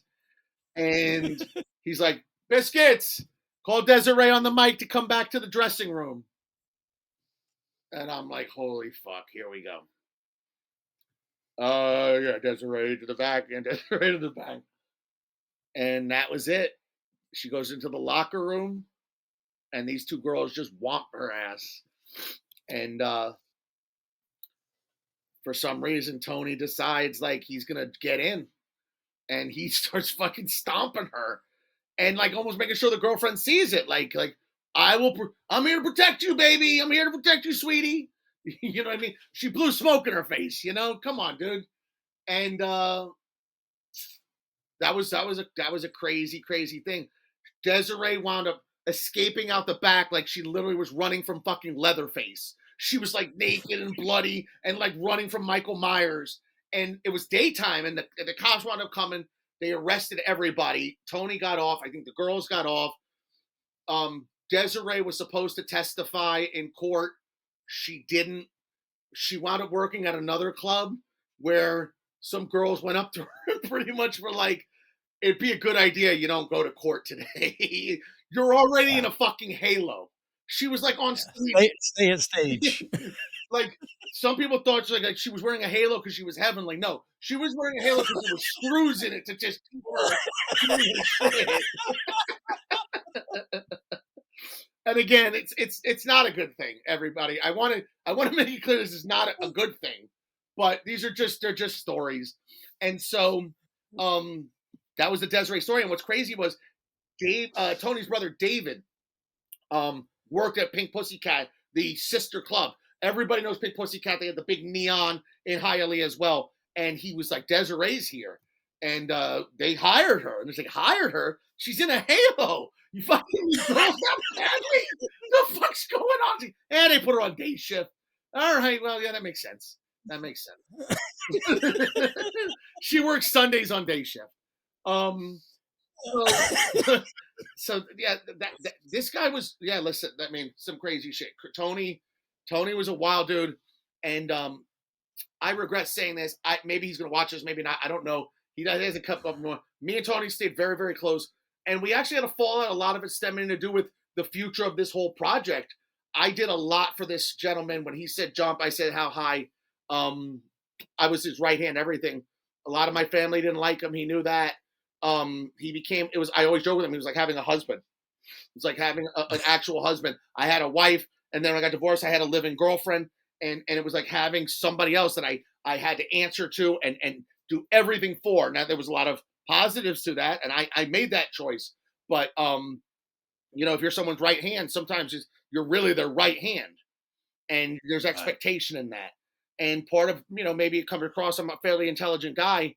And so he really counted on my opinion for like a lot of shit, whether it was porn, sports, the law, whatever the fuck. I'm a pretty sharp cat, and I don't know if that's Jewish or not, stereotype, whatever. But it's like an old friend of mine, Tony. I went to UCLA, University Corner Lexington Avenue. So I mean, that's where some of us got our education. That's uptown in the Bronx, but that's Wade. That's a lot of how it went. I gave a couple of stories of the violence. We watched a guy before we got raided.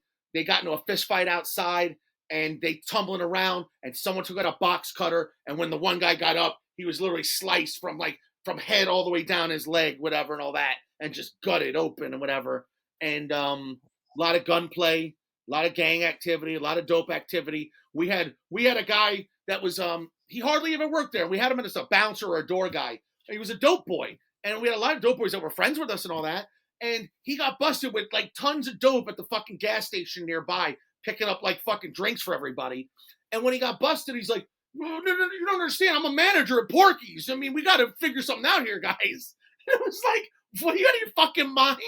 What the fuck are you talking about?" You know what I mean? Not only was he not doing that, but now they're like, "Oh, really? Okay, well, let's find it with all this." You know what I mean? Like, let's involve an investigation here. So, yeah, that was really smart of that guy. Just yeah, so many stories, man, and again, a lot of funny stuff, a lot of funny stuff. I I've laughed more in this interview than I think I ever have with any of them I've never done. well, I'm not gonna lie to you. you know what it is, man. Crime usually ain't funny, but when the way this all went down, this is the thing about Porky's most special. We didn't wear suits. We didn't take it seriously. There were days we didn't have bouncers. I was the bouncer. Tony was the bouncer. We didn't hire them. We were on a shoestring budget. We didn't market. Um, it was just there were people that came there for us, not even for the girls. They came for the stories, the barbecue. We would have the pimps barbecue. It got to the point where so many dancers had pimps that it was like, let's just hold a barbecue for the pimps and invite them in on Saturdays. Might as fucking well embrace them. Well, you're a big movie guy. Like when we had our first conversation, we talked for like an hour. And if you watch the docs and you listen to the behind the scenes on all this stuff, you've mentioned Texas Chainsaw Massacre. We talked about Reservoir Dogs. All those movies were shot on very shoestring budgets. And I think when you're doing things on a limited budget, but you're making it work and you're having fun while you're doing it, it just creates like a bond and an atmosphere that's really hard to beat that I don't even think you could replicate if you did have a ton of money. It's that survival of the fittest and you're having a good time and it's just the camaraderie, everything. And I think there's just something to be said. Like when you're barely making it, but you're making it and you're having a good time. I think there's just something that happens. There's a magic that happens during that time Yeah, period. I would agree with that. Before I worked in this industry, the highest job I really had was I was a manager for a computer company when AOL finally became a thing. The internet finally started, so everyone wanted and needed a computer. And I Right. started figuring out why that was. I always joke with people. Um, we were in the we would fix the computers as well, and the guy would be like, "So he's bringing it in," and they would call like frantically, like, "I don't know, something's wrong here. Something. I'm going to bring it in, okay? All right. Well, it's going to be expensive. That's okay. They bring it in. It's like, how many days is this going to be? It's going to be 6 days. There's a long line in front of you. No, no, no, no. I can't do that. How much do I have to pay for that? And I started wondering, why is everyone so frantic about their computers? Do you know why they want their computer back so fast? All the porn on it. All the porn. It was new to them. So internet porn was like, whoa, I I need this back badly. And so we charged them accordingly for it. Right. So I was in that era of that. And that was the first time. So I was doing the computer business when Tony got me the first gig at Porky's. And then I went back and did other odd shit. Um I've sold dope, never high. I'm not a fucking cartel, anything, whatever. But I just always managed to make extra money selling dope. I used eBay to its fullest. I've sold on eBay since its inception. When I had a baby on the way, I sold my Beastie Boys Grand Royal magazine, my prized possession at the time. I made $84. They're called zines, and it was their first magazine of something they put out. And so I did I sold that just so I could buy fucking baby formula because my fucking ex-wife wouldn't fucking breastfeed, motherfucker. And so we had to spend so much on baby formula, another ripoff, which is poisoning all the kids anyways, making everyone dumb as a motherfucker. But that's a whole other story. You know what I mean? And so, yeah, Infamil, real good with the Infamil. So we spent money on fucking tons of baby formula. And so I sold the magazine and I started realizing you could sell anything on here. This is like a fucking Wild West. And then I wound up having a buddy of mine at Best Buy. I won't drop his name, whatever. This is so long ago. It has to be statute of limitations, whatever. But he was wound up ganking tons and tons of shit from Best Buy, and I would buy it for pennies on the dollar and flip it on eBay, and made a very good living doing that for a portion of time. But once Porky's came, yeah, Porky's when I was really established there. I mean, I was in a marriage that where she let me work there. She probably shouldn't have. Ladies, don't let your husbands or boyfriends work at strip clubs. It's probably not a good idea. And then again, and I was a fat motherfucker too. Like, and I still did. It was, and Tony too. We always joke we did surprisingly well. There was times where money came into play, power came into play, and some of it was just charisma. Some of it was we were just having fun. Like you can win. Confidence is a big thing, guys. I tell every guy, man, be confident no matter what you got going on. Be confident, and a lot will go your way. I'm no prize, and I think that that's happened for me. Tony, man, this guy's resume, I put it up next to anybody. I put it up to fucking Leo DiCaprio, to George Clooney's. I cannot believe what this guy has the fish he's pulled in. It is mind blowing, and how and I got funny stories even attest to that, where we're getting high and we're just saying like, what is Shalimar doing talking to you? What is the story here? You have no business with this girl. And so, a funny, I'll give you a really funny anecdote that ties in with Tarzan as well.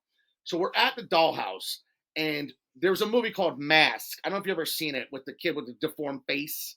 And yeah, Eric Stoltz played Eric Stoltz. Another movie story. Well, anyone that knows me knows Mask is a big cry movie for me. I'll cry 7 times from Mask. I can't hold back. It just gets me. And Tony knew it. And we're in the brothel. We are literally watching Mask in Spanish in our whorehouse, sitting in. I mean, there's literally girls waiting, for a guy. I can hear them in the other room, hi, Poppy. And we got Mask on above us. And it's all in Spanish, you know what I mean? And the joke was that we were sitting in bar stools really, really tight together, so that when Tarzan comes in, he'll see us like that. And like, because Tarzan was telling us, I'll be there in 5 minutes. And I was supposed to have my arm around Tony like this. And like, we were needling him. And it was Tony's, this is part of why I had the problems I had. Because again, we would smoke and it would be funny, whatever. And so we're sitting there watching Mask. And this gigantic bouncer we had, like 6'6", whatever. Big motherfucker carrying a gun, whatever. He walks by and he's behind us, and he stops. I can feel his presence, like this here, right here behind me. And I feel his presence, and he's looking at the screen at Mask. And you got to know a little bit of Spanish. And he goes, "Oh, que fea." And what that means is, she's so ugly. So he sees Rocky Dennis, and he thinks because of the hair, it's a woman. He also thinks that that's her normal face. And she just happens to be ugly. And I got so upset by it, because I bleed for Rocky. And I look back at him and I realize, what am I going to fucking do? What am I going to fucking say? So we just let him, and he walked away. And I thought to myself, man, this motherfucker. And the only thing I could reflect on at that point was his girlfriend, she wasn't sexy because she was 18, 19, but she was adorable and petite. And I mean, just fucking adorable. Like, she looked like jailbait, but she was of age, but she wasn't hot. She wasn't a woman, but she was on fire, El Salvadorian. And for some reason, she cheated on that big fucking mahuka with Tony maybe 3 times, and was not a whore. And she got a couple of waitressing gigs at Bongo. She wasn't a good waitress. And I can't remember her name. But all I can think of was, when he did that, was my only retribution in my head was, Tony fucks your girlfriend. You know what I mean? That's all I could do. That's all I had. I didn't tell him. We would be wearing fucking bullet holes. We would have been Swiss cheese. Yeah. So that was always a fun story, was the Mask. He had such a deep voice. And I was like, "Oh, que fea." And I knew exactly what it meant. And it was it's classic, because anyone that knows me, Mask is like my sensitive, And for achievement in mathematics, Rocky Dennis. And I'm already starting to cry, whatever. It's like, might as well stay up here. And science, Rocky Dennis. And it's like, oh my God, he's so great, him in that and the drug dealer in Pulp Fiction are like the two roles that I remember him He's for. fucking great as a drug dealer. He's Little black fucking medical. shot with him and Travolta. Yeah, that's a great scene, and he's a great drug dealer. Now I'm going to give you a movie because you seem to be a movie guy. He did an Yes. independent film from that same Pulp Fiction era called Killing Zoe, and he plays a bank robber in France where they all get fucked up on heroin and decide to rob a bank. And it's really highly entertaining. It's nowhere near a Pulp Fiction, but it is a very good cult classic indie film from that time. Killing Zoe. Zoe's the I name feel of the like I've seen prostitute he that. sees. Yeah, I feel like I've seen Yeah, he that had like a before. blonde prostitute he sees. So yeah, and it, Yeah. the guy, his main guy, and they're wearing masks. They're all wearing like Harlequin type masks and shit. So yeah, good Yeah. movie, good movie. He was like they shot a shitload of footage as him as the lead in Back to the Future, and then they took him out of it and I never replaced him knew with Michael that. J. Fox. Well, They shot a huge fucking that's portion crazy. of the original of Back to the Future with Eric Stoltz. Like, I'm talking, it cost him a lot of money Oh to go yeah, back. I heard a documentary where they had to go back and reshoot everything that happens with more than Michael you J. know, by Fox. the way, in Hollywood. And directors that jump ship, or the original casting was one, and then they flip it. So that actually happens a lot. I did not know that what you're explaining though. So that's pretty cool. Yeah, that was a big thing. There's actually stills of him like in the Marty McFly outfits and everything from part one, and obviously it worked out great for Yeah, of Marty. But course. you know, Well, I don't know if it was Zemeckis and him had issues. There was some could reason be. they just said he wasn't the guy, Yeah, it could and be. and then found Marty. Yeah. Yeah, I mean, it totally worked out. The movie's like part of our history. But he also is in Fast Times at Ridgemont High. He's one of the stoners with Yes. Spicoli that nobody knows, and that's Anthony Edwards, fucking Goose from Top Gun, ER, and Eric Stoltz. And then there's one other friend that hangs out, and that's Nicolas Cage when he was Nicolas Coppola, but he doesn't have any lines in the movie.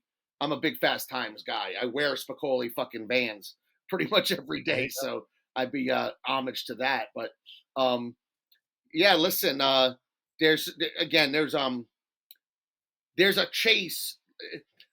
Tarzan got Operation Odessa because and Tony wound up getting the New Times article mainly because they were on a rush to get help to get out of prison, and they felt if they can get Right. media attention, that would get them out. It didn't, but it did launch them into having some cool stuff happen.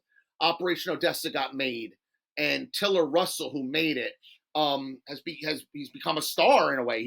It launched his career. Operation Odessa became a very popular documentary. Came out in South by Southwest. If anybody knows, that's a very famous music and movie festival in Austin, Texas. It always has been. Came out there, sold there to Showtime. Showtime aired it, did its thing, sold it to Netflix. Netflix aired it, did its thing. Now it's on YouTube. I don't know who gets the money from it, whatever, but it's a YouTube stream that you can pay for. And it launched Tiller Russell. Tony, with my help, I personally like to say, got locked up abroad, which is known as banged up abroad in Britain. Hmm. And it's a British show that people are familiar with from Nat Geo. And it's a 1 hour docudrama, half documentary, half reenactment of the stories that you're hearing, done by actors to look like it's real, and all about somebody who's done prison time in a foreign country. 99% of them are guilty. They were moving drugs, moving gold, doing something stupid, and they got in trouble for it. Tony did his; he was innocent. I mean, hand to God. He's guilty of a lot of shit, but nothing that they try to do. Oh, and I think I explained that. Then they made it out before the human trafficking ever became a thing because I think they think the Right. human trafficking they would have lost that case. They just had it in for Yeah. them. They were going to rearrest them, and that was it. It didn't matter whether you Yeah, prove it or not. they wanted to make an example out That's of him for exactly sure. what Where's Tony at now? Where's he at nowadays? so I mean, I don't want to blow his cover because we're not friends anymore, but he's in Florida and he Okay. does something very similar to what I do. And we were very close for a while. And then things fell apart for two reasons. But one of them was I, for the longest time, I was really his right hand, as I said. And I wanted to be a part of the things that he was doing to getting this to be big, especially when I was doing all the legwork for it. And he's getting all the shine for it. And it's not my story. I'm telling a great story, but this is all someone else's shit. I also lived. I have my version of it.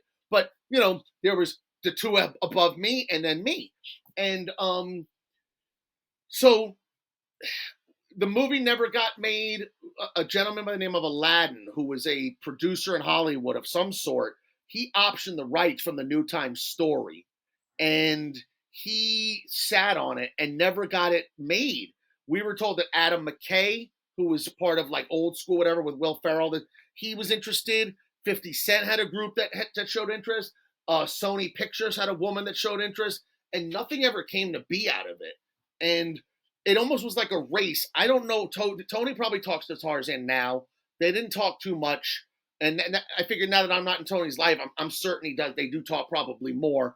And who knows? They could be in business. They could be doing something together. I don't know. I haven't seen them together in anything. But there's always been a race of who can get the movie done. Like, who can get this done? Not a documentary. Tarzan made the documentary. There's no money in it. There's no money in documentaries, no matter how big they get. The money is in get on fucking Netflix. And anyone who's watching this, by the way, if you know anyone in Hollywood and you can bridge that shit, there's a payday in it for you. Because this acted out, the things that Wade's listening to, the things I haven't even scratched the surface. There's hundreds of more. And just funny shit with the girls. And the girl crying because the girls are making fun of her because she's farting, because she's eating Taco Bell in the dressing room and she's farting all the time. And there's just so much, you know what I mean? And it's good shit. It's good shit. It's hands down tailor made for a multi-part series because you can blend the action, the grittiness, the drugs, the drama, the girls, the prisons.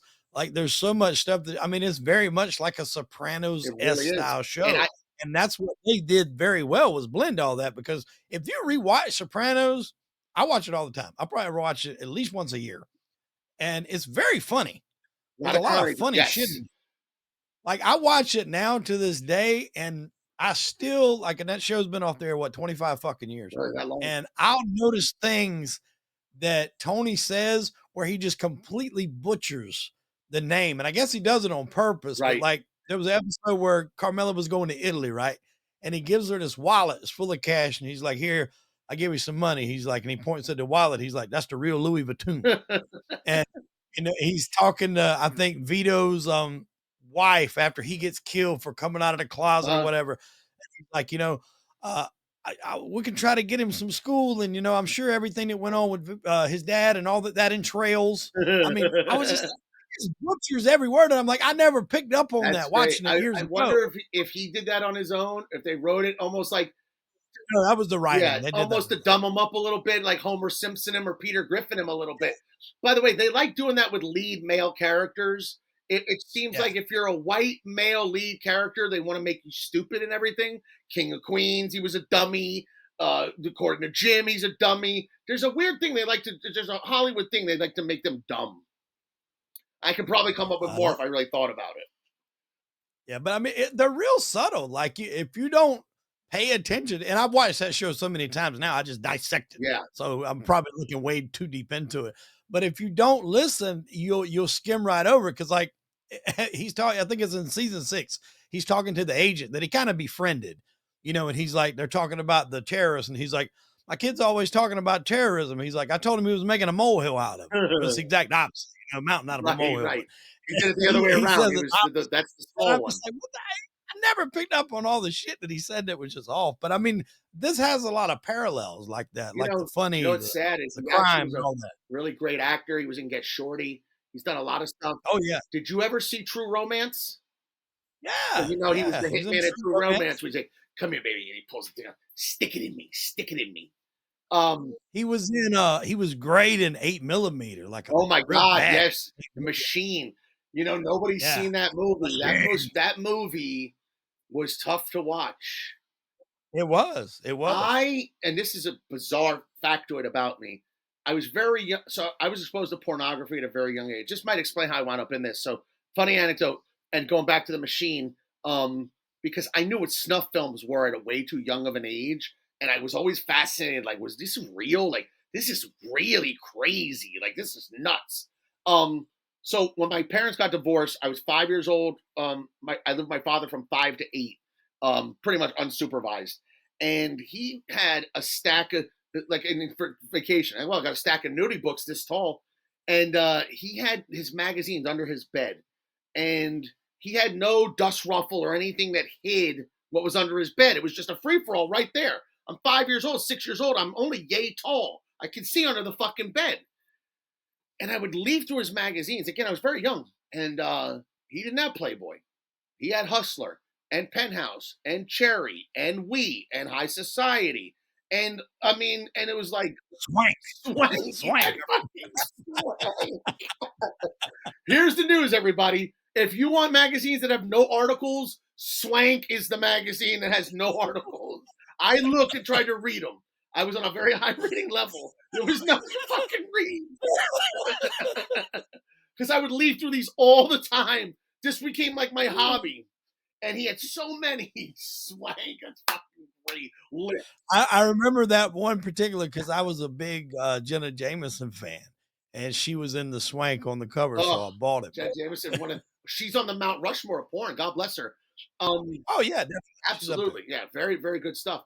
And so these magazines and would be just out in the, and I remember like we would have a fort, and like like your friend Gary, like he brought his dad's Playboy to the fort, and it's like, yeah, all right, I'll be here in 2 days with my dad's Swanks. You guys are gonna see some real shit.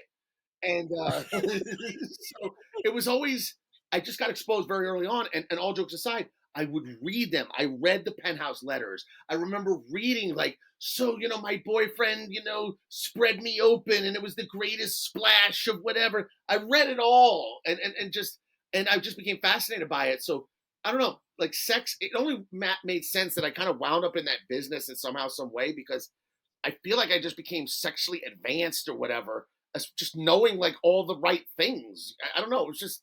It's like I was just made for it in a kind of a weird way because of exposure. And I really like to think that I carried that over with women. I knew the right things to do with everything. And again, if you're a fat older Jewish guy, that's not easy. You're not going to always pull this shit off, man. You better do something good. So, and so let me ask you to tag in on that. Does it also, and I guess, working in a strip club, probably so, but does it desensitize you a little bit to women? Because like I have to travel a lot with this podcast, right? And my wife asked me, she's like, how do I know I can trust you with, away, by yourself? And I'm just like, look, me and her, we partied a lot when we were young. We've done a lot of crazy stuff. And we've been together 21 years. And the one thing that hasn't phased in our life has been the sex life. And I'm like, look, and 9 times out of 10, when most people cheat, it's because they've fallen out of love. They've stopped having sex and they're trying to fill that void somewhere. Even if they don't necessarily not love the person anymore, they got a void they want to fill. I'm like, I don't have that missing from this. So that's why I don't have to. well, But I think in a way that's like, I'm not really tempted by that either because I get it a lot. Somebody didn't get it a lot. I think they would be tempted. yes, well, that's part of it. That could be part of it. Number 2 is how easy is it to get? If you're chasing it and it's hard, it might not be the same. But if it's being handed to you like athletes and famous people, like Chris Rock said, it's hard. You fall on pussy sometimes. So the ease of the situation is a big part of this. I think it comes down to one thing you said that makes sense also, but there's another reason why guys see prostitutes or cheat or do what they do. And that is in the bedroom, they either have a perversion or something that they like that their wife or girlfriend's either not going to do or they don't know to do it because the guy's going to be humiliated, whatever it is. A big one is they'll call pegging. A guy wants to be boofed in the butt. He's not going to ask his wife to do that. And he's probably not going to ask his girlfriend to do that. But he can ask someone else, whatever. And so that's a big reason why people do that as well. I don't know if you want to call that full-on cheating. It's cheating, but there's also cheating where you're getting into relationships and you're constantly hitting up girls and you're texting them and Snapchatting them and there's relationships to it.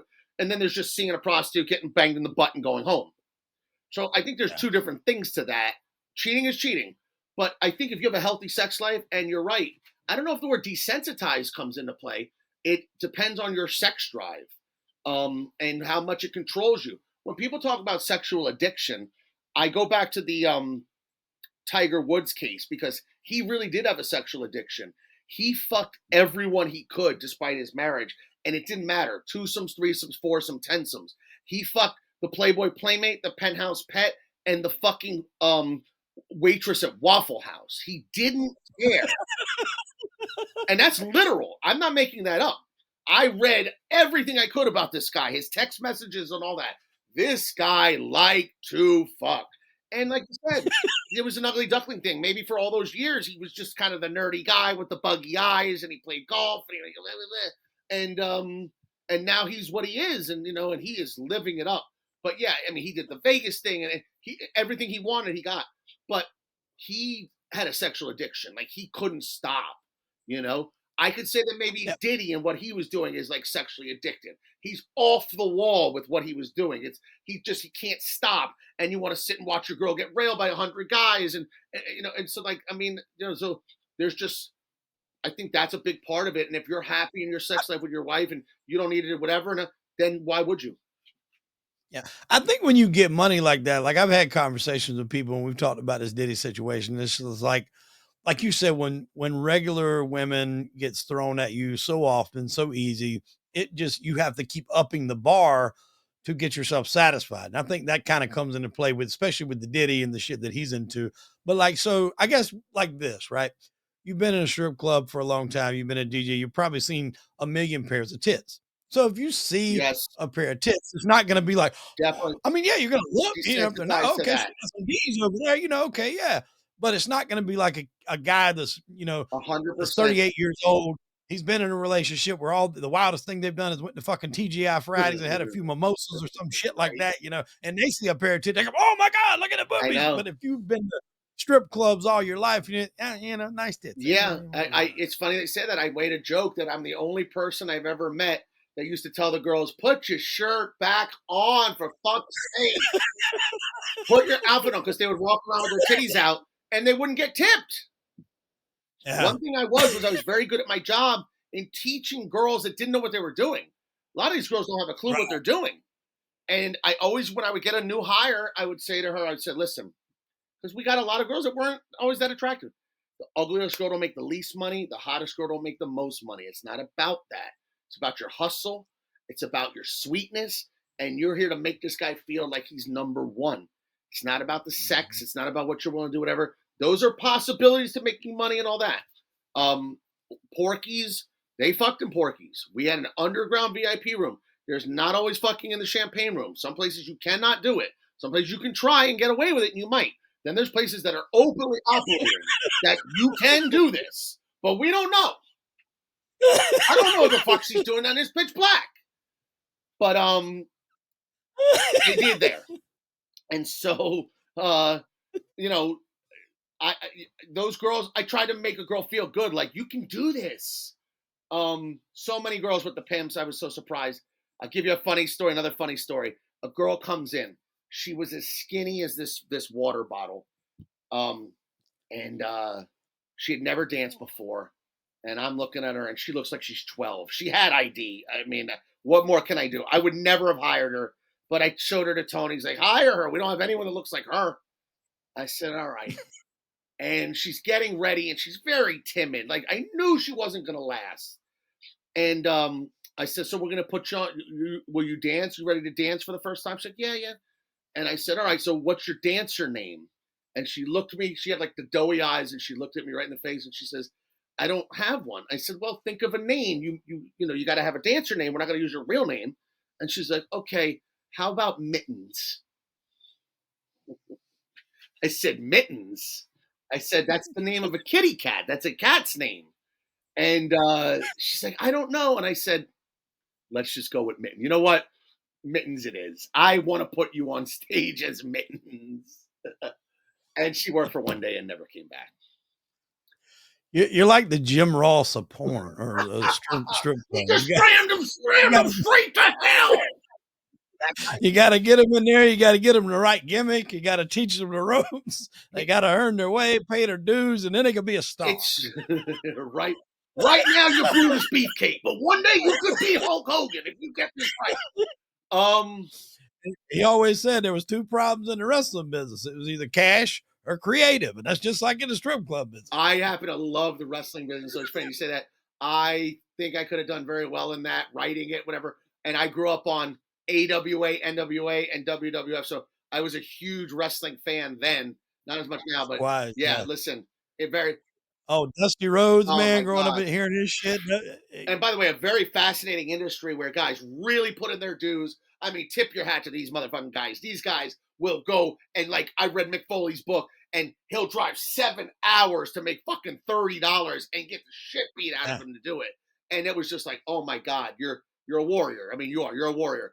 And it's the only situation because wrestling is not fake; it's choreographed. But one thing about wrestling is that they are there to help each other. You have to help each Mhm. other in the ring, but at the same time, you're competing against each other for the shine. And so it's the only thing I can understand where someone's asked to help the same guy out that you're trying to beat in the overall fucking scheme of all of it. But you got to help him. Yeah. Where else are you asked to do Well, that anywhere? I mean, that's it's like I told people, Ric Flair, made a living out of losing. He didn't always need to win. You know what I'm saying? But lost a when lot. he would get in there sneaking that one time and get that belt, people would just pay so they make sure he didn't win. He didn't do it. And that's why they called him the dirtiest player in the Well, you know game. what it also And was that they were smart and he played ball because if you beat Ric Flair, your stock went up. Like that was a big deal. Like, holy shit, he beat Ric Flair. And so that's how you made other stars.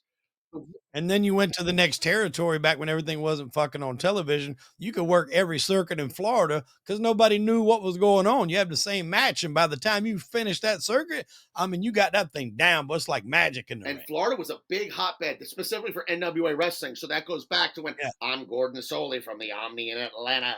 Gordon I mean, come Soley, on, brother. man, I love Gordon Gordon. Soley. And that was when the territories, I mean, there's is it not Spike TV? Vice. Vice has a Yeah. really good territory Dark side of stuff the ring. and great Yeah. stories. I mean, I knew, Bruiser Brody, I mean, I knew all of it. Abdullah the Butcher, Kamala, all of that. Fucking the missing link with the thing on his head. So, yeah, I mean, wrestling was I could do a whole thing on wrestling. But it had a big part of my life, and I definitely. It's funny that you brought that up. Yeah. Look, there's probably some similarities, but I learned a lot of the strip club game. I learned the escorting game and the whole prostitution game because it tied right into strip clubs. I learned. Right. I met the Bang Bros and the Reality Kings that started doing a lot of stuff down in South Florida. So I had people that were involved with them, and I learned a lot about the porn business. I knew a lot about porn anyways, but that was when it was really taking off as an internet type of business and getting bigger in that regard. And I mean, I watched porn change from magazine to video cassette. Worked at a video store that had porn, then worked at a video store in New York City that had gay porn. First time in my life, I'm putting gay porn boxes away. These guys are off the fucking chain in these movies. I mean, holy shit. Just from the boxes when they show up. You know what I mean? I mean, holy shit. Straight from Germany. Like, what the fuck is this? Throw it out. You know? And so, fucking, I learned that. And then the internet, again, I was in the computer business and saw how all that went, whatever. So I learned that. And then I got to tell you, and now with OnlyFans is it's a great thing, whatever. It's nothing special. It's Patreon for porn, but and then the webcam. I'm not gonna lie, I'm obsessed with webcamming, and the girls are on webcam, and I probably have, and I'm gonna set my life up there, but I have at least 50 Colombian webcam girls that I could go live with if I just flew to Colombia tomorrow. I can go live with. There's one particular one I'm gonna marry, but um I've I I discovered that the porn business is taking a huge hit. They're on OnlyFans. I don't know who still watches porn or pays for it, but the camming business is very interesting because it's one on one. The girl is real, and if you play nice enough with her and whatever, you can get her WhatsApp, you can get her Snapchat, you can befriend her, and how you play that is how you want to play that. You know what I mean? And you buy tokens, your money goes very far. This is not like throwing $500 stunting on some motherfucker and pouring champagne and shit. That's great for other people to see. But you just want this girl to have money. Spending $20 in tokens, you're gonna have a friend for fucking life. You know what I mean? And like I mean, doing it not just one time, but you pop in and see her, whatever, and she, yeah, there's something about Colombia where they have these studios set up all over, and these girls work and they give 50% of the studio, and they're there like on a 9 to 5. You know what I mean? It's quite fascinating how, and it's all over the world, but Colombia for some reason there's tons of it. At least what from what I've seen. Well, Josh, man, I appreciate you coming on, dude. I tell you what, I've been doing this for fucking going on 4 years now. And this is the hardest I've laughed in an episode out of everything that I've done. And hats off to you, brother. I've Thank you, man. enjoyed the shit out of this story. And I'll probably have you back on just to shoot the shit because I really I would enjoyed love this. that, and I could make a point of coming up with stories, um, like just great stuff. Just I'll leave you with one final one. This is very very short, but just even this, we had a waitress who popped pills or whatever, and one of the upper brass of Mazda who would come to the club and like to get his dick sucked, whatever. He'd come and like kind of walk around like I'm bossing everybody around, whatever. And one time she came in the DJ booth and she was talking to Tony. She's like, and Tony looks at Tony. He's like, "What's she saying, Tony? You talk Spanish. What's she saying?" And he's like, Spanish. She's fucking Xanax in her mouth. We talking Spanish. She's drooling. Don't know what the fuck she's saying. She said, "Oh." So even just things like Oh, that. God, that's cool. There's so much, man. And then, there was the hottest Argentinian girl, and this will be a great one too. And I wound up. She came back, became my girl there, whatever. And this one dancer refused to believe it. Again, fat fucking Jewish idiot. And I was like, he's like, I heard you're dating somebody. Who are you dating? And I pointed her on stage. And I was like, Juliana. And she looked. She's like, I don't think so. And I remember I go up to her and ask. And she must have said like, who are you seeing in the club? And Juliana, she didn't know one lick of English. And she just points to me like in the DJ booth. And then I knew then, I was like, yeah, I got the good ones. So, it was fun while it lasted. I will say this, brother, on the final note, thank you for having me on, number one. I appreciate you, appreciate the podcast. I hope it does well. And I hope that I can be any help marketing it or doing anything that I can do. So that would be great. I could still be in this life right now. I'm blessed by God. I really am, that I didn't get locked up in prison, that could have whatever. But I also, it's kind of shitty because while I do enjoy my life now, I wouldn't have minded if Bill Seidel never died. We never leave Porky's. If Right. that raid never happens in Panama, we never leave Panama. So I'm just a rolling stone, man. Life just throws shit at you, and you got to roll with it. And I tell it to anybody. I'm lucky to be where I am. I'm not in jail. I'm not a drug addict. I'm not in. Things are okay. But two really good things, like, don't take it for granted, man. I lost two really, really great things, and anything could be here today and gone tomorrow. But my whole life, I lost some. I counted on that shit being my life, and things don't always go that way. Man makes plan, God laughs. That's a great way to end it. And I had a friend of mine who, I got the word when I got back from Vegas. He passed away of a sudden heart attack, and he was a great guy to be around. Always had great stories. Just the funniest dude. Life at a party. Always be cutting up, telling a joke. He would have loved this episode. So that's, I think, the best way to God end bless this. I'm him. going to Rest in dedicate peace. this episode to Charlton June. Rest in peace, my friend. Josh, thank you very much for coming on the show, man. I Thank you for really having me on. I appreciate it. appreciate you. It's the Um, first one of these I've is ever done. You popped my cherry, Wade. Well, you done fucking fantastic. I don't think it's going to be your last for Hey, man, sure. if you know Tell anybody that's everybody where they interested can in find anybody, you on the social. I'll talk some shit. But Wade gets first crack at everything. Let's keep that in mind, everybody. There you Thank go. you. Tell everybody, you got any socials you want them to follow real quick before we get out of here? At Mr. Josh W. Spelled out just like it is on Instagram. I used to have a podcast. I've done some political shit.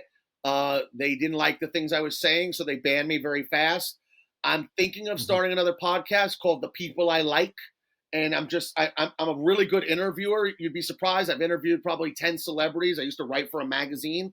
That was another thing I did. I was a writer for one time, South Florida Chronicle. What's up to Pat, Kid Chronic, and so I'm thinking of like finding people that I like and interviewing them so yeah, I may have some things cooking. And again, man, if anybody knows how they can make this happen for something, if somebody's watching this, hey man, there's financial gain in it for everybody, because it's not a question of if this will win. It's just a question of if it can get made.